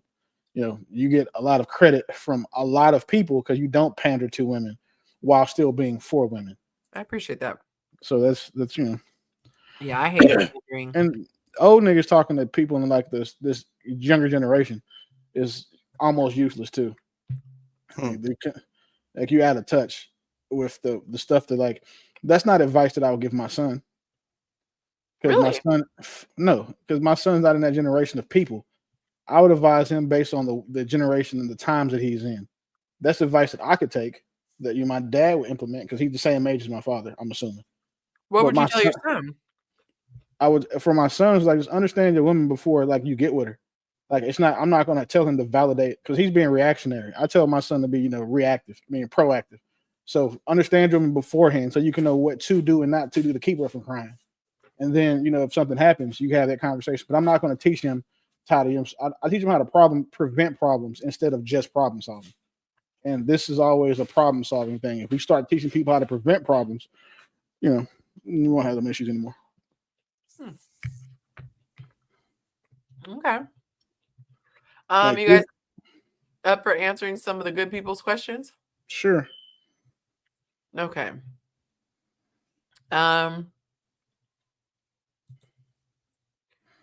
We were vibing for weeks, and then I finally slept with him. Now he's distant and says he's just been busy with work. Did I give it up too soon? Or is this just male behavior? I love it when I have no idea what to expect. For weeks?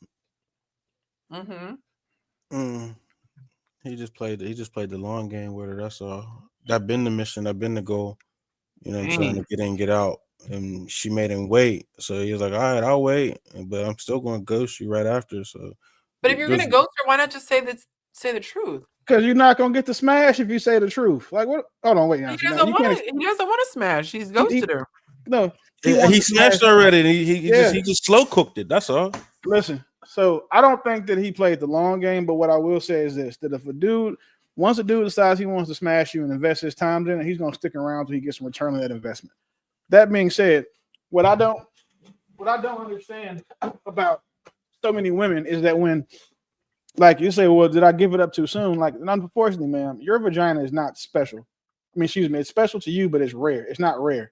There's a million of them out here. So if you give a man of your vagina and he gives you his penis, that's an equal exchange. It's not sex is not a value loaded exchange to men. I disagree. Yeah, because you're a woman. And that's, of course, you disagree because your primary agency is your beauty and your ability to your vagina as far as the dating space goes. Like a woman's primary agency is her beauty, which your vagina is balled up in that. So aren't you contradicting yourself? I'm not, because to a man, we don't give a shit about that. I said it's not a value loaded transaction to men. Oh, you're saying okay, if it's a man's perspective, I'm not going to disagree with someone's perspective. Yeah, you're saying because a man, the truth, but you're saying for a man, yes, we know men don't value the vagina. No, that's not what I'm saying. I'm saying that to us, your vagina is not worth more than our dicks are. To us. Right. I agree. You guys sex is not a value loaded exchange. Like, so if she's saying she gave it up too soon, I mean, okay, cool. So if that's how she's thinking about it, right? If I'm a woman and I have that belief system, right, where if I give it up to a man, it could be too soon. I would also make sure that when I did give it up to a man, that it was phenomenal. Because if he's earned it, he earned it. You know, I think that I should go out and I want to have good sex. I want him to have good sex. And if I'm going to give it up, I want it to be good. I want to do a good job at it. Anytime a man hits a woman and acts like this, it's not typical male behavior because they're males. It's typical male behavior because the weeks of vibing wasn't worth the nut that we got. That's what happens. They had to vibe for weeks. He slept with him. All that time he invested in her, and he finally smashed, and they wasn't hitting on shit. Now he's distant, and now the response time is longer. Now she can't get the FaceTime answer past 8 o'clock because he invested all that time, thought what the return was going to be, and was like, no, this ain't it. Okay. Unfortunately, it happens. So many comments. Give them to me. You're saying a guy sincerely is getting to know a woman. That's not what he was doing. Okay, like, so then in this premise, they were just vibing. And you know, vibing is a not getting to know someone, it's just hanging out, seeing what it is. The energy is cool, the vibe was right. She finally let him crack. He cracked. It was like, this it? That's it. So that means that he never had any intentions of being serious anyway. The then. juice wasn't worth the squeeze. No, if she had a shot, like they could have vibed and she auditioned. Yeah, Sex she does auditioned. not make a relationship. Yes, Shit, it does. wait. No, sex doesn't make a relationship, but to a man, it makes pursuing a woman worth it. That's we can't act like we don't understand. So that. you're saying that this woman could be the most bomb woman you have ever met with personality. She gives you all the feels. She's checking every single box. She's not checking every single box. Stop. Let her finish. I'm saying she's checking every single box as far as personality. The only thing you haven't graded yet is the sex. Then you get the sex. Mm-hmm. You're throwing all that away if it's not mind-blowing sex. That's not what I'm saying, because he's not learning all of that until they're in a relationship. What I am saying is that when we get to sex and find out that it's ass, you won't get a chance to show us the rest of that shit. So we'll never know.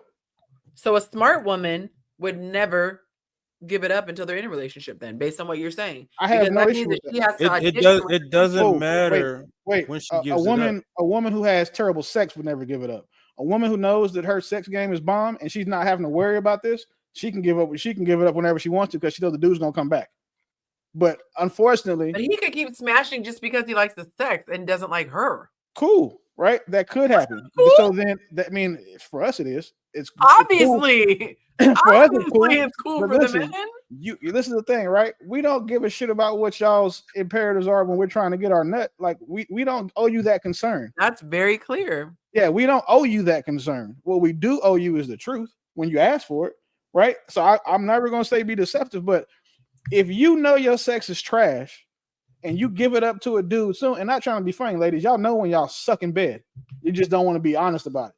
When you know internally you suck in bed and you give it, you let a dude that's been pursuing you crack, and you know it's ass, it's almost like a dude finding out that a dude, you know that he's going to run out of money and not telling the woman, or you're saying because he can't maintain that. If that sex that you're giving us is what makes the continued pursuit worth it. So if you know you suck in bed, you might want to hold off until if you know you're amazing in bed. You should also hold off because it's just going to make him stick around for sex. Well, you're right. You should hold off, but it's not as risky as it is if you suck in bed. Because if you suck in bed, this is what happens to you. It happens to girls. Like when these girls go out here and they used to do what you're saying, 13-inch dicks, and then they find a guy that treats them well, but he's got an 8-inch. They're like, well, you're 5 short, boss. It feels good, looks good. Treat me well, but that's not what she wants, and so they stop calling those dudes. It's not like it's not. This isn't a gender specific issue. It's at all. Like she just got cracked after vibing for 3 weeks, and it was trash, and now he's busy. I do think that he should just tell her, like, hey, you had me work. We were vibing. I want to know what happened. He should respond to her honestly, like, it was cool, but then we had sex, and it didn't seem worth it to me after that. That's the truth. He should give it to her, and so then that way they don't have to ask you this or ask someone this, because that's what we're telling the truth. It matters. But again, what guy's gonna come back and be like, man, yeah, it was a toothy. You were super toothy, and like I couldn't even spit start that thing. Like, that's not a conversation that a man looks forward to having with anybody, maybe his boys. Like, Kev might tell me that. He's not gonna tell a girl that he just did it with that. Like, I'd be like, what happened to old girl? Y'all was vibing, bruh. It felt like she had 800 teeth in her mouth. I already know what time it is then. I'm not often speechless. Well, I mean, it's real. I'm surprised you still get speechless. You still get speechless in your big age. Okay, Jacob. Especially often as we talk. Like, I'm just I'm just explaining the situation and the behavior. I'm not condoning on either side. I'm not condoning that, but we just have to be honest that when dating a woman, the sex is often what makes it's like the lubricant for that oil, that engine that we have to keep pursuing y'all. So this is where I call a little bit of BS. Go ahead. Not intentionally, of course. Mm-hmm. When men try to make the argument that to them, vagina has no more value than their genitalia. Thank you so much, off-camera person who just delivered this. I laugh at that because there's a reason why there's a stigma around women who get around, and there's not the same stigma for men who get around. There's a reason why men are applauded for being able to have sexual prowess and women are shamed for it. So what's that reason? Because of how they value. Men value sex differently than women value it. We don't value it the same way. If I wanted to get laid, all I have to do is just say, I would like to get laid, and I would have people who were lining up at my door. For a man, it's not the same. He has to show value. He has to show.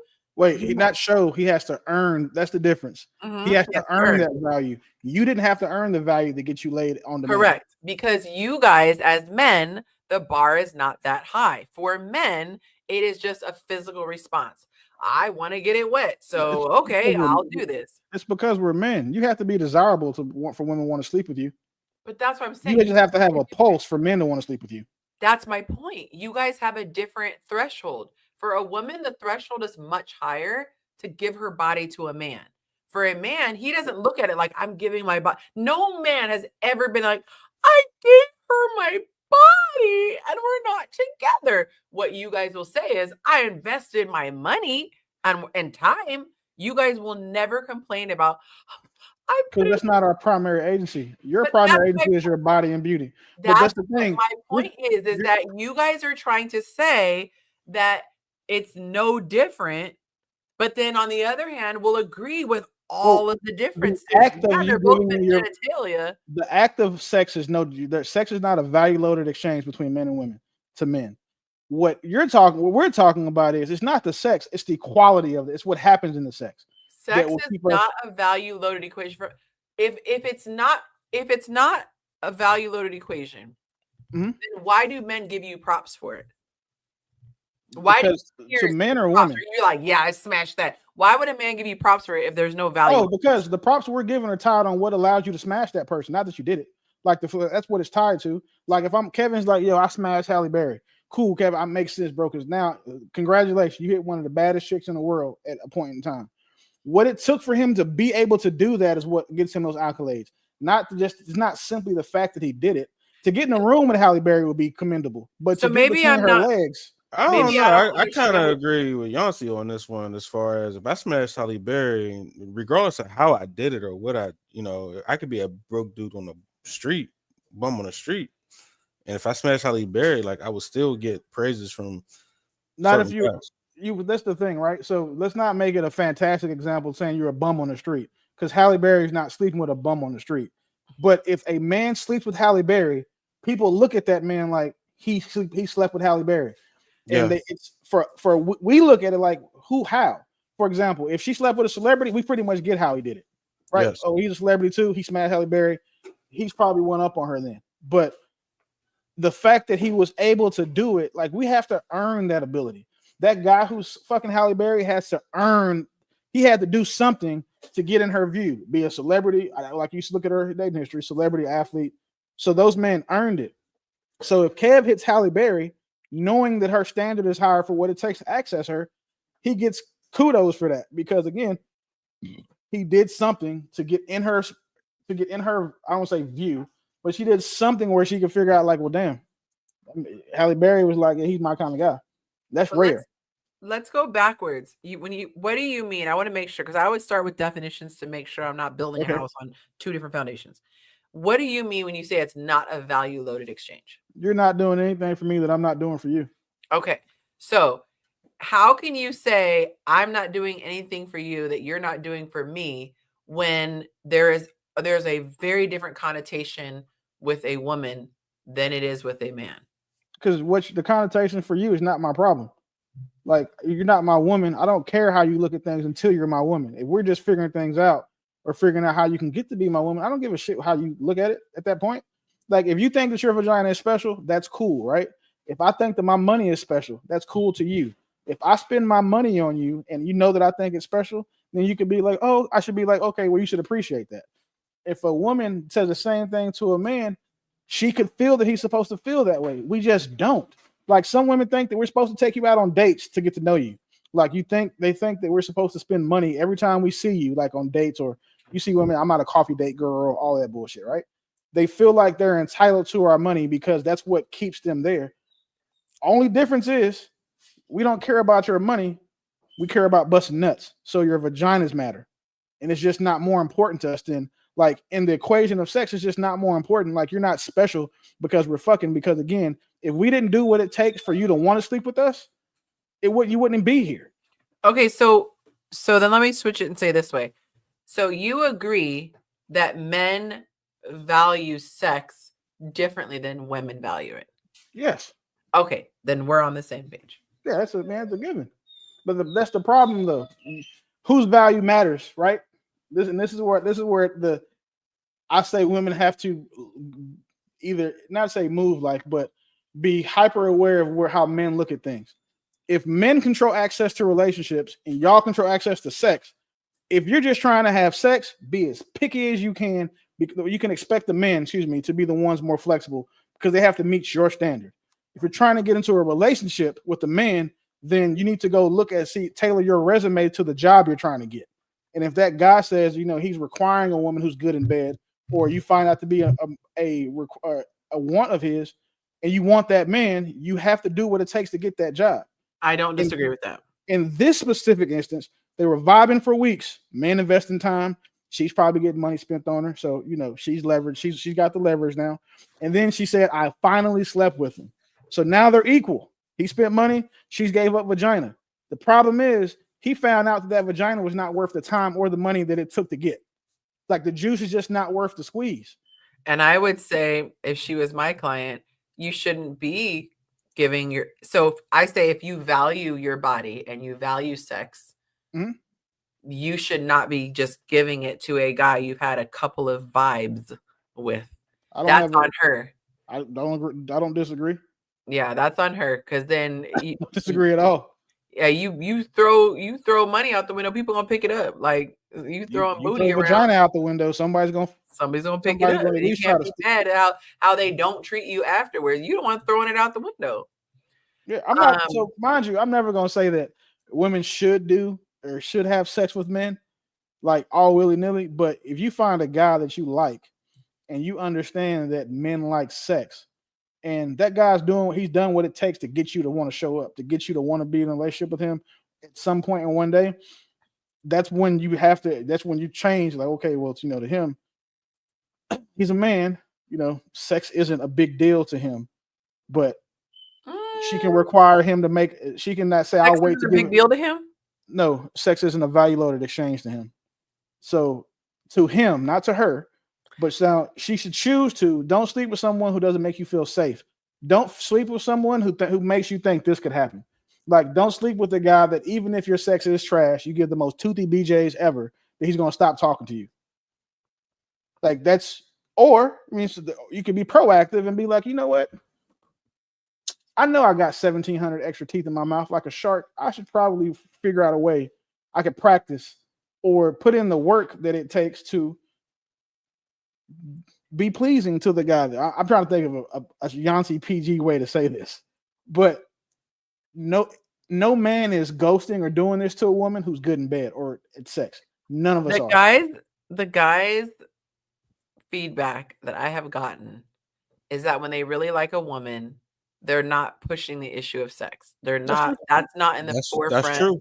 Yeah, that's 100% true. That's true. So if you have invested time and energy, and this woman, you see her as a very high quality woman. She has a good head on her shoulders, great relationship with her family. Like, you actually think you could see a future. You think that man? You think men look at shit like that? Yeah. All the things you just said. Yes, my ex-husband proposed to me without getting the goods. No. Like you said, that has a good head on her shoulders, has a good relationship with her family. Like, you think that most guys consider those things when they're looking at women? Absolutely. So many guys say if you have a jacked up relationship with your dad, they're not going to touch you. That's a respect thing. That's because that's a respect. If a woman has a respect issue with her dad, sorry, it's a bug on my window. It's a moth. Anyway, she's like not going to be able to deal with men because she got daddy issues. That's what we're trying to avoid with that. What thing are you doubting that a man takes into account that I mentioned? Most of those, I don't think that those are. I'm not saying we don't consider those. I would just say that those aren't primary concerns. Having a good head on her shoulders. So this girl's a nut job and she's all over the place and she makes horrible decisions. That's personality, right? I would say that our primary concerns are a woman's ability to be loyal, to be respectful, all the feminine shit, and we just roll. But she's a nut job. She getting into it with everybody around her. We're not saying that we're going to take a nut job, but I'm saying that her being, what you say, having a good head on her shoulders. I don't think that we word it that way. I just think that we know she a functional adult. I don't think that we're saying, but if she got a good head on her shoulders, then okay, that's semantics. But I would hope that the way that she moves and makes decisions is valuable, because if you're talking about having her raise your children, you can't have some ding dong running around. Most people don't think about that either. Guys will say they do in the chat, but then look who they have kids by. That's lack of discipline. I'm talking about people who are seriously considering marrying. Lack of discernment. Because I'm trying. This is where I give men the hardest. I'm very heavy-handed here. You knew that lady was going to do that to you before you gave her a baby. There's never, for men, none of us are ever surprised by what happens when we break up with a girl. Like, because we saw it before we broke up with her, because they always show it to us. So if you still chose to have a baby by that lady, you signed up for all the hell you're gonna get. And a lot of guys just don't get a condom, and they had no plans on making a baby.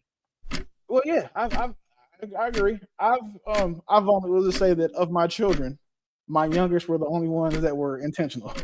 So, kind of.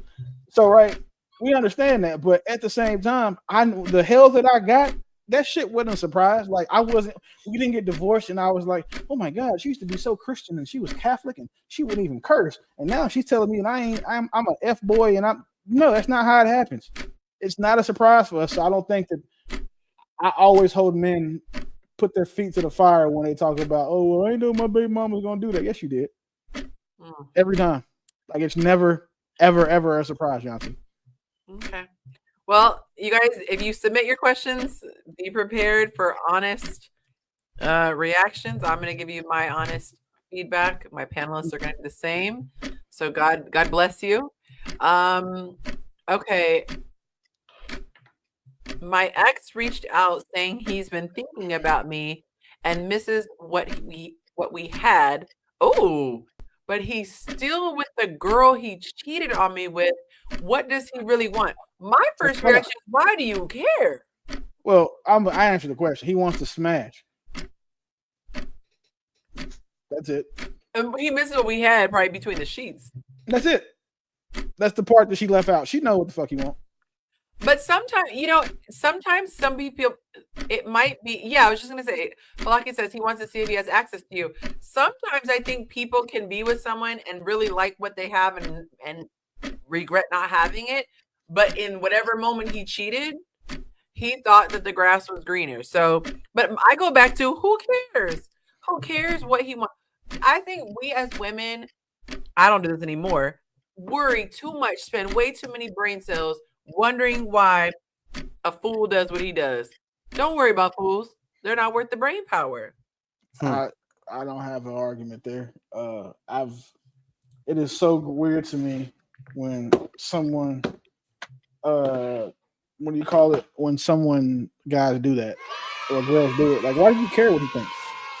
He shouldn't even have access to you. The fact that he's even allowed to call your phone means you don't have him blocked. That's what I was about to say. Like, women say, "Oh, well, he called." Can you haven't blocked him? Yes, he can. I don't listen.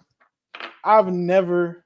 One of the reasons why I don't have female friends, like I don't, not just because I don't see value in it. It's because I don't want to have conversations like this a lot. Because this is the type of shit I have to deal with, and I know that they would come to me asking me questions about men, and then now that like if a woman asked me this question and she was my friend, I would feel like my friend is dumb because know better. This is common sense. He texts you to see if he can steal.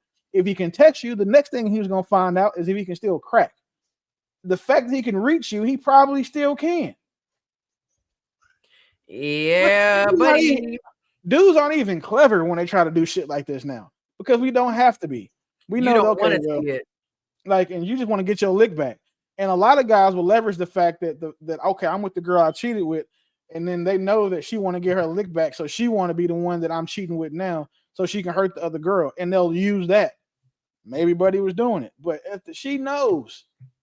Like, but I'll tell you what though, you know the difference between this girl and the girl before? She's not bad in bed.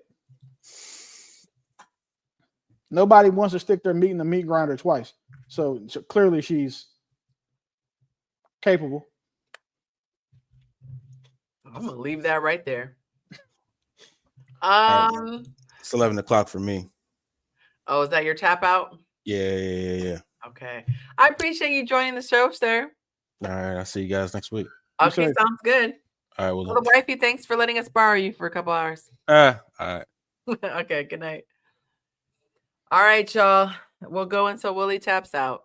I extended to 11:10 because you had another question. That was all. I just made sure you got time to answer all the questions. Oh, thank you. Okay. I still got him in the queue from last time. I ghosted a great girl. This sounds like the guy from Another Girl. I ghosted a great girl months ago. I wasn't ready. Now I see she's glowing and dating someone new. Too late. Is it too late to reach out and tell her I messed up? I think it depends on how he handled it. No, he said he ghosted her. That means he just fell off the map. It makes, I don't know. I'm trying not to be biased, but it's like you should be biased here, Yonci. He deserves it. Yeah, I was gonna say the fact that it took you seeing how she is now and she's with someone else, that means that you really didn't like her, in my opinion, because you value something. You should value something because you value it, not because you've compared it to something else. Like, I should like the car I have, not because I compare it to another car. And I don't know, it's a bad example, but it's like he's only valuing it now that he saw the other car. He said it's never too late. Yeah, just move on in peace. She said it is, sir. Just move on in peace. I like that phrase. Given that this is a guy, I'm not going. Oh, and she's dating someone new, so that's effed up. Hella toxic. So this is the thing, right? This is the dude, so I don't have to mince my words. But your dumb ass knew what you was doing when you did it, and now that she got a new dude, you mad. You sound like a woman. You sound like a woman who's mad that she cheated on a good guy, and now he's gonna get married. Or the woman who dated a guy for 4 years, and then the man got married to the next woman he dated after 4 months. Like, you sound like one of them. So just go sit your ass down, move to a state where pornography is illegal, and just keep your ass in the house, because clearly you're not making the wisest decisions out here with your time, goofy. Whew. This is the dumbest shit ever. Now that I see she's glowing up and dating someone new, is it too late? No, you know what, bro? Reach out and tell her that you messed up. And I hope her new man puts hands, feet, and automobiles on your ass. Like, not in automobiles. Listen, I used to be the guy that was like, I respect a happy home, but I'll fuck up an apartment type guy, right? But again, I was never in this situation either. I was just competitive, and I was like, I know I'm better than your nigga, so not an apartment. Yeah. I respect happy homes, but apartments. That's wild. Even then, though, I've never ghosted a great girl. I've married them. That's typically what happens. It's like once I know you're great, I'm not stupid. I know that great is rare out here. So understand that time frame may be what it is right now. That's wild. Yeah. Hey friends, dating coach. Wow. I wonder if she blocked it. Now, if she ain't blocked him, then he gets what he gets. Yeah. Yeah, I wish I could get the follow-ups. The follow-ups to some of these stories. You got to start doing these live. You should like make a live section where people get to come ask you questions a week, and then you like pull different people up and have them People are answer the questions. scared. I did it with we did one yesterday with Darwin over on his channel, and he had guys Really? call in that were talking about stuff. And a dude called in and played like 7 messages of his girlfriend, like belittling, berating, anything hateful the woman can say to a man, she said to him. What? On a and she Like- did it on a voicemail. She left receipts. No, the fact that, and the practice is, my question is, bro, why do you care? You said these are 7 messages. After the first one, she wouldn't be able to send me shit else. So you know, my default is I'm very heavy-handed with men. Because you know I don't believe in coddling men. I don't believe in coddling women either, but I have to in some spaces. So I asked him, and then the girl that was roasting him, like, she wasn't even attractive. Like, she was a mouth breather. Like, you could tell she was fat in the, like, how she talked on the phone. And then she was just, the stuff she was saying was like, I've had 15 new men since you, and they've all been 10 times bigger than you. She was 15. Listen, though, she said the vilest shit. And you know, it's bad if I'm saying it's vile. Like, she said the wildest things to this man. And you can't kiss, your breath stinks, you don't bathe. Like, why did he play this for you guys? Was he thinking he would get empathy? No, he was trying. He was really like, he was vulnerable. So we didn't roast him. We just talked to him. But what was he being vulnerable about? Like, I'm in an abusive relationship? No, he just needed, like, he wanted a male input. Like, hey, if this was abusive, I said you need to rebuild your value system before you do anything. I did the same thing I did with the other weirdo. Like, I offered to pay for, like, a one-on-one session with a men's coach for him. Like, I felt bad because, like, the fact that he hasn't tried to unalive himself was tough, was big to me. And he was like, well, I've thought about it, but I just don't have the heart to do it. I was like, damn. Like, that's sad if anyone thinks that they deserve being ridiculed. Like, that's so sad. It's such a mentally jacked up thing, because if you're with somebody, that's the person you should be the most vulnerable with. And if you are vulnerable, they have every weapon to turn against you. It's like showing someone where all your arsenal is. You give them the code and you're like, oh, and here's the ammo. And then that same person is like, got you. Like, hey, that is be vulnerable wild. With your woman. That's why I am a vehement opponent of men should be able to should open up and be vulnerable to their woman, because the loyalty that woman feels for you is based on how she feels in that moment. The moment she hates you, that shit is out the window. So you start to one where your emotional bodies are buried, and the shit you've been. That's why your daddy played with your booty when you was a little boy. Like, you know what I'm saying? It's always gonna be some wild shit like when y'all break up. So and that's and I will say, I am going to toot my horn. I have never said something that was hurtful like that. When you fix your mouth to say something, my intention is to do nothing but cause pain. And even people that I chose not to be with, broke up with, I still want, like, for me, it's like a character thing. I don't ever need to weaponize somebody's vulnerability. The most I'm going to say is, I hate how you're acting right now. I hate how you're making me feel. But that's nice. Damn. Yeah, because it's like, I don't need to attack you as a human being. I just need you to know, like, you are hurting the hell out of me right now. So even in anger, and people who badly mistreated me, I knew stuff about them that was told to me in confidence by their family members. I had so much dirt I could have just slung, but I can't stoop to that, because I would never want that for myself. And I really try to live my life. I'm not perfect, far from perfect, But that's one of those things. I have been really hurt by words in my life. And so that's one of the things I want to go to my grave knowing I can hold my head up, that I don't rip people apart with my words. It feels gross to me. I don't want to. You know why? I got when I got divorced from my oldest son's mom. I didn't tell him till he was 18.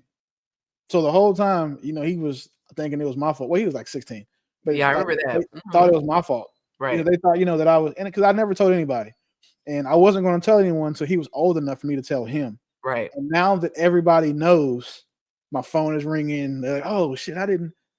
Are you serious?" Like, nah, just no, don't worry about it. Stay on the side you picked. You chose to be over there. It's cool. You chose. I didn't want my son, like, of all the horrible things that I could have said about, I chose. Yeah. I'll wait. And now what I will say is this: their relationship is drastically different. The truth will come out. Yeah. And it'll set you free or it'll have you in a chokehold. Yeah. I had to log into an old Hotmail account. I was like, I got receipts for you, son. So when shit start getting refuted, let me know what's being said, and I'll see you the receipt to counter and take him 5 minutes. Yo. I just gave him the password. Like, log in, look at this. Here you go. Look at it. Look at it. That's not the audio. Look at it. Look at it. That is crazy. Oh my goodness. Well, that was a good show. It's 11:11. I gave you an extra minute. I appreciate it. Thank you. That was strictly on our friendship, that extra minute. All right, friend. Thank you so much for supporting the show. I'll see you next week. Be safe. Oh, I forgot your audio cuts out.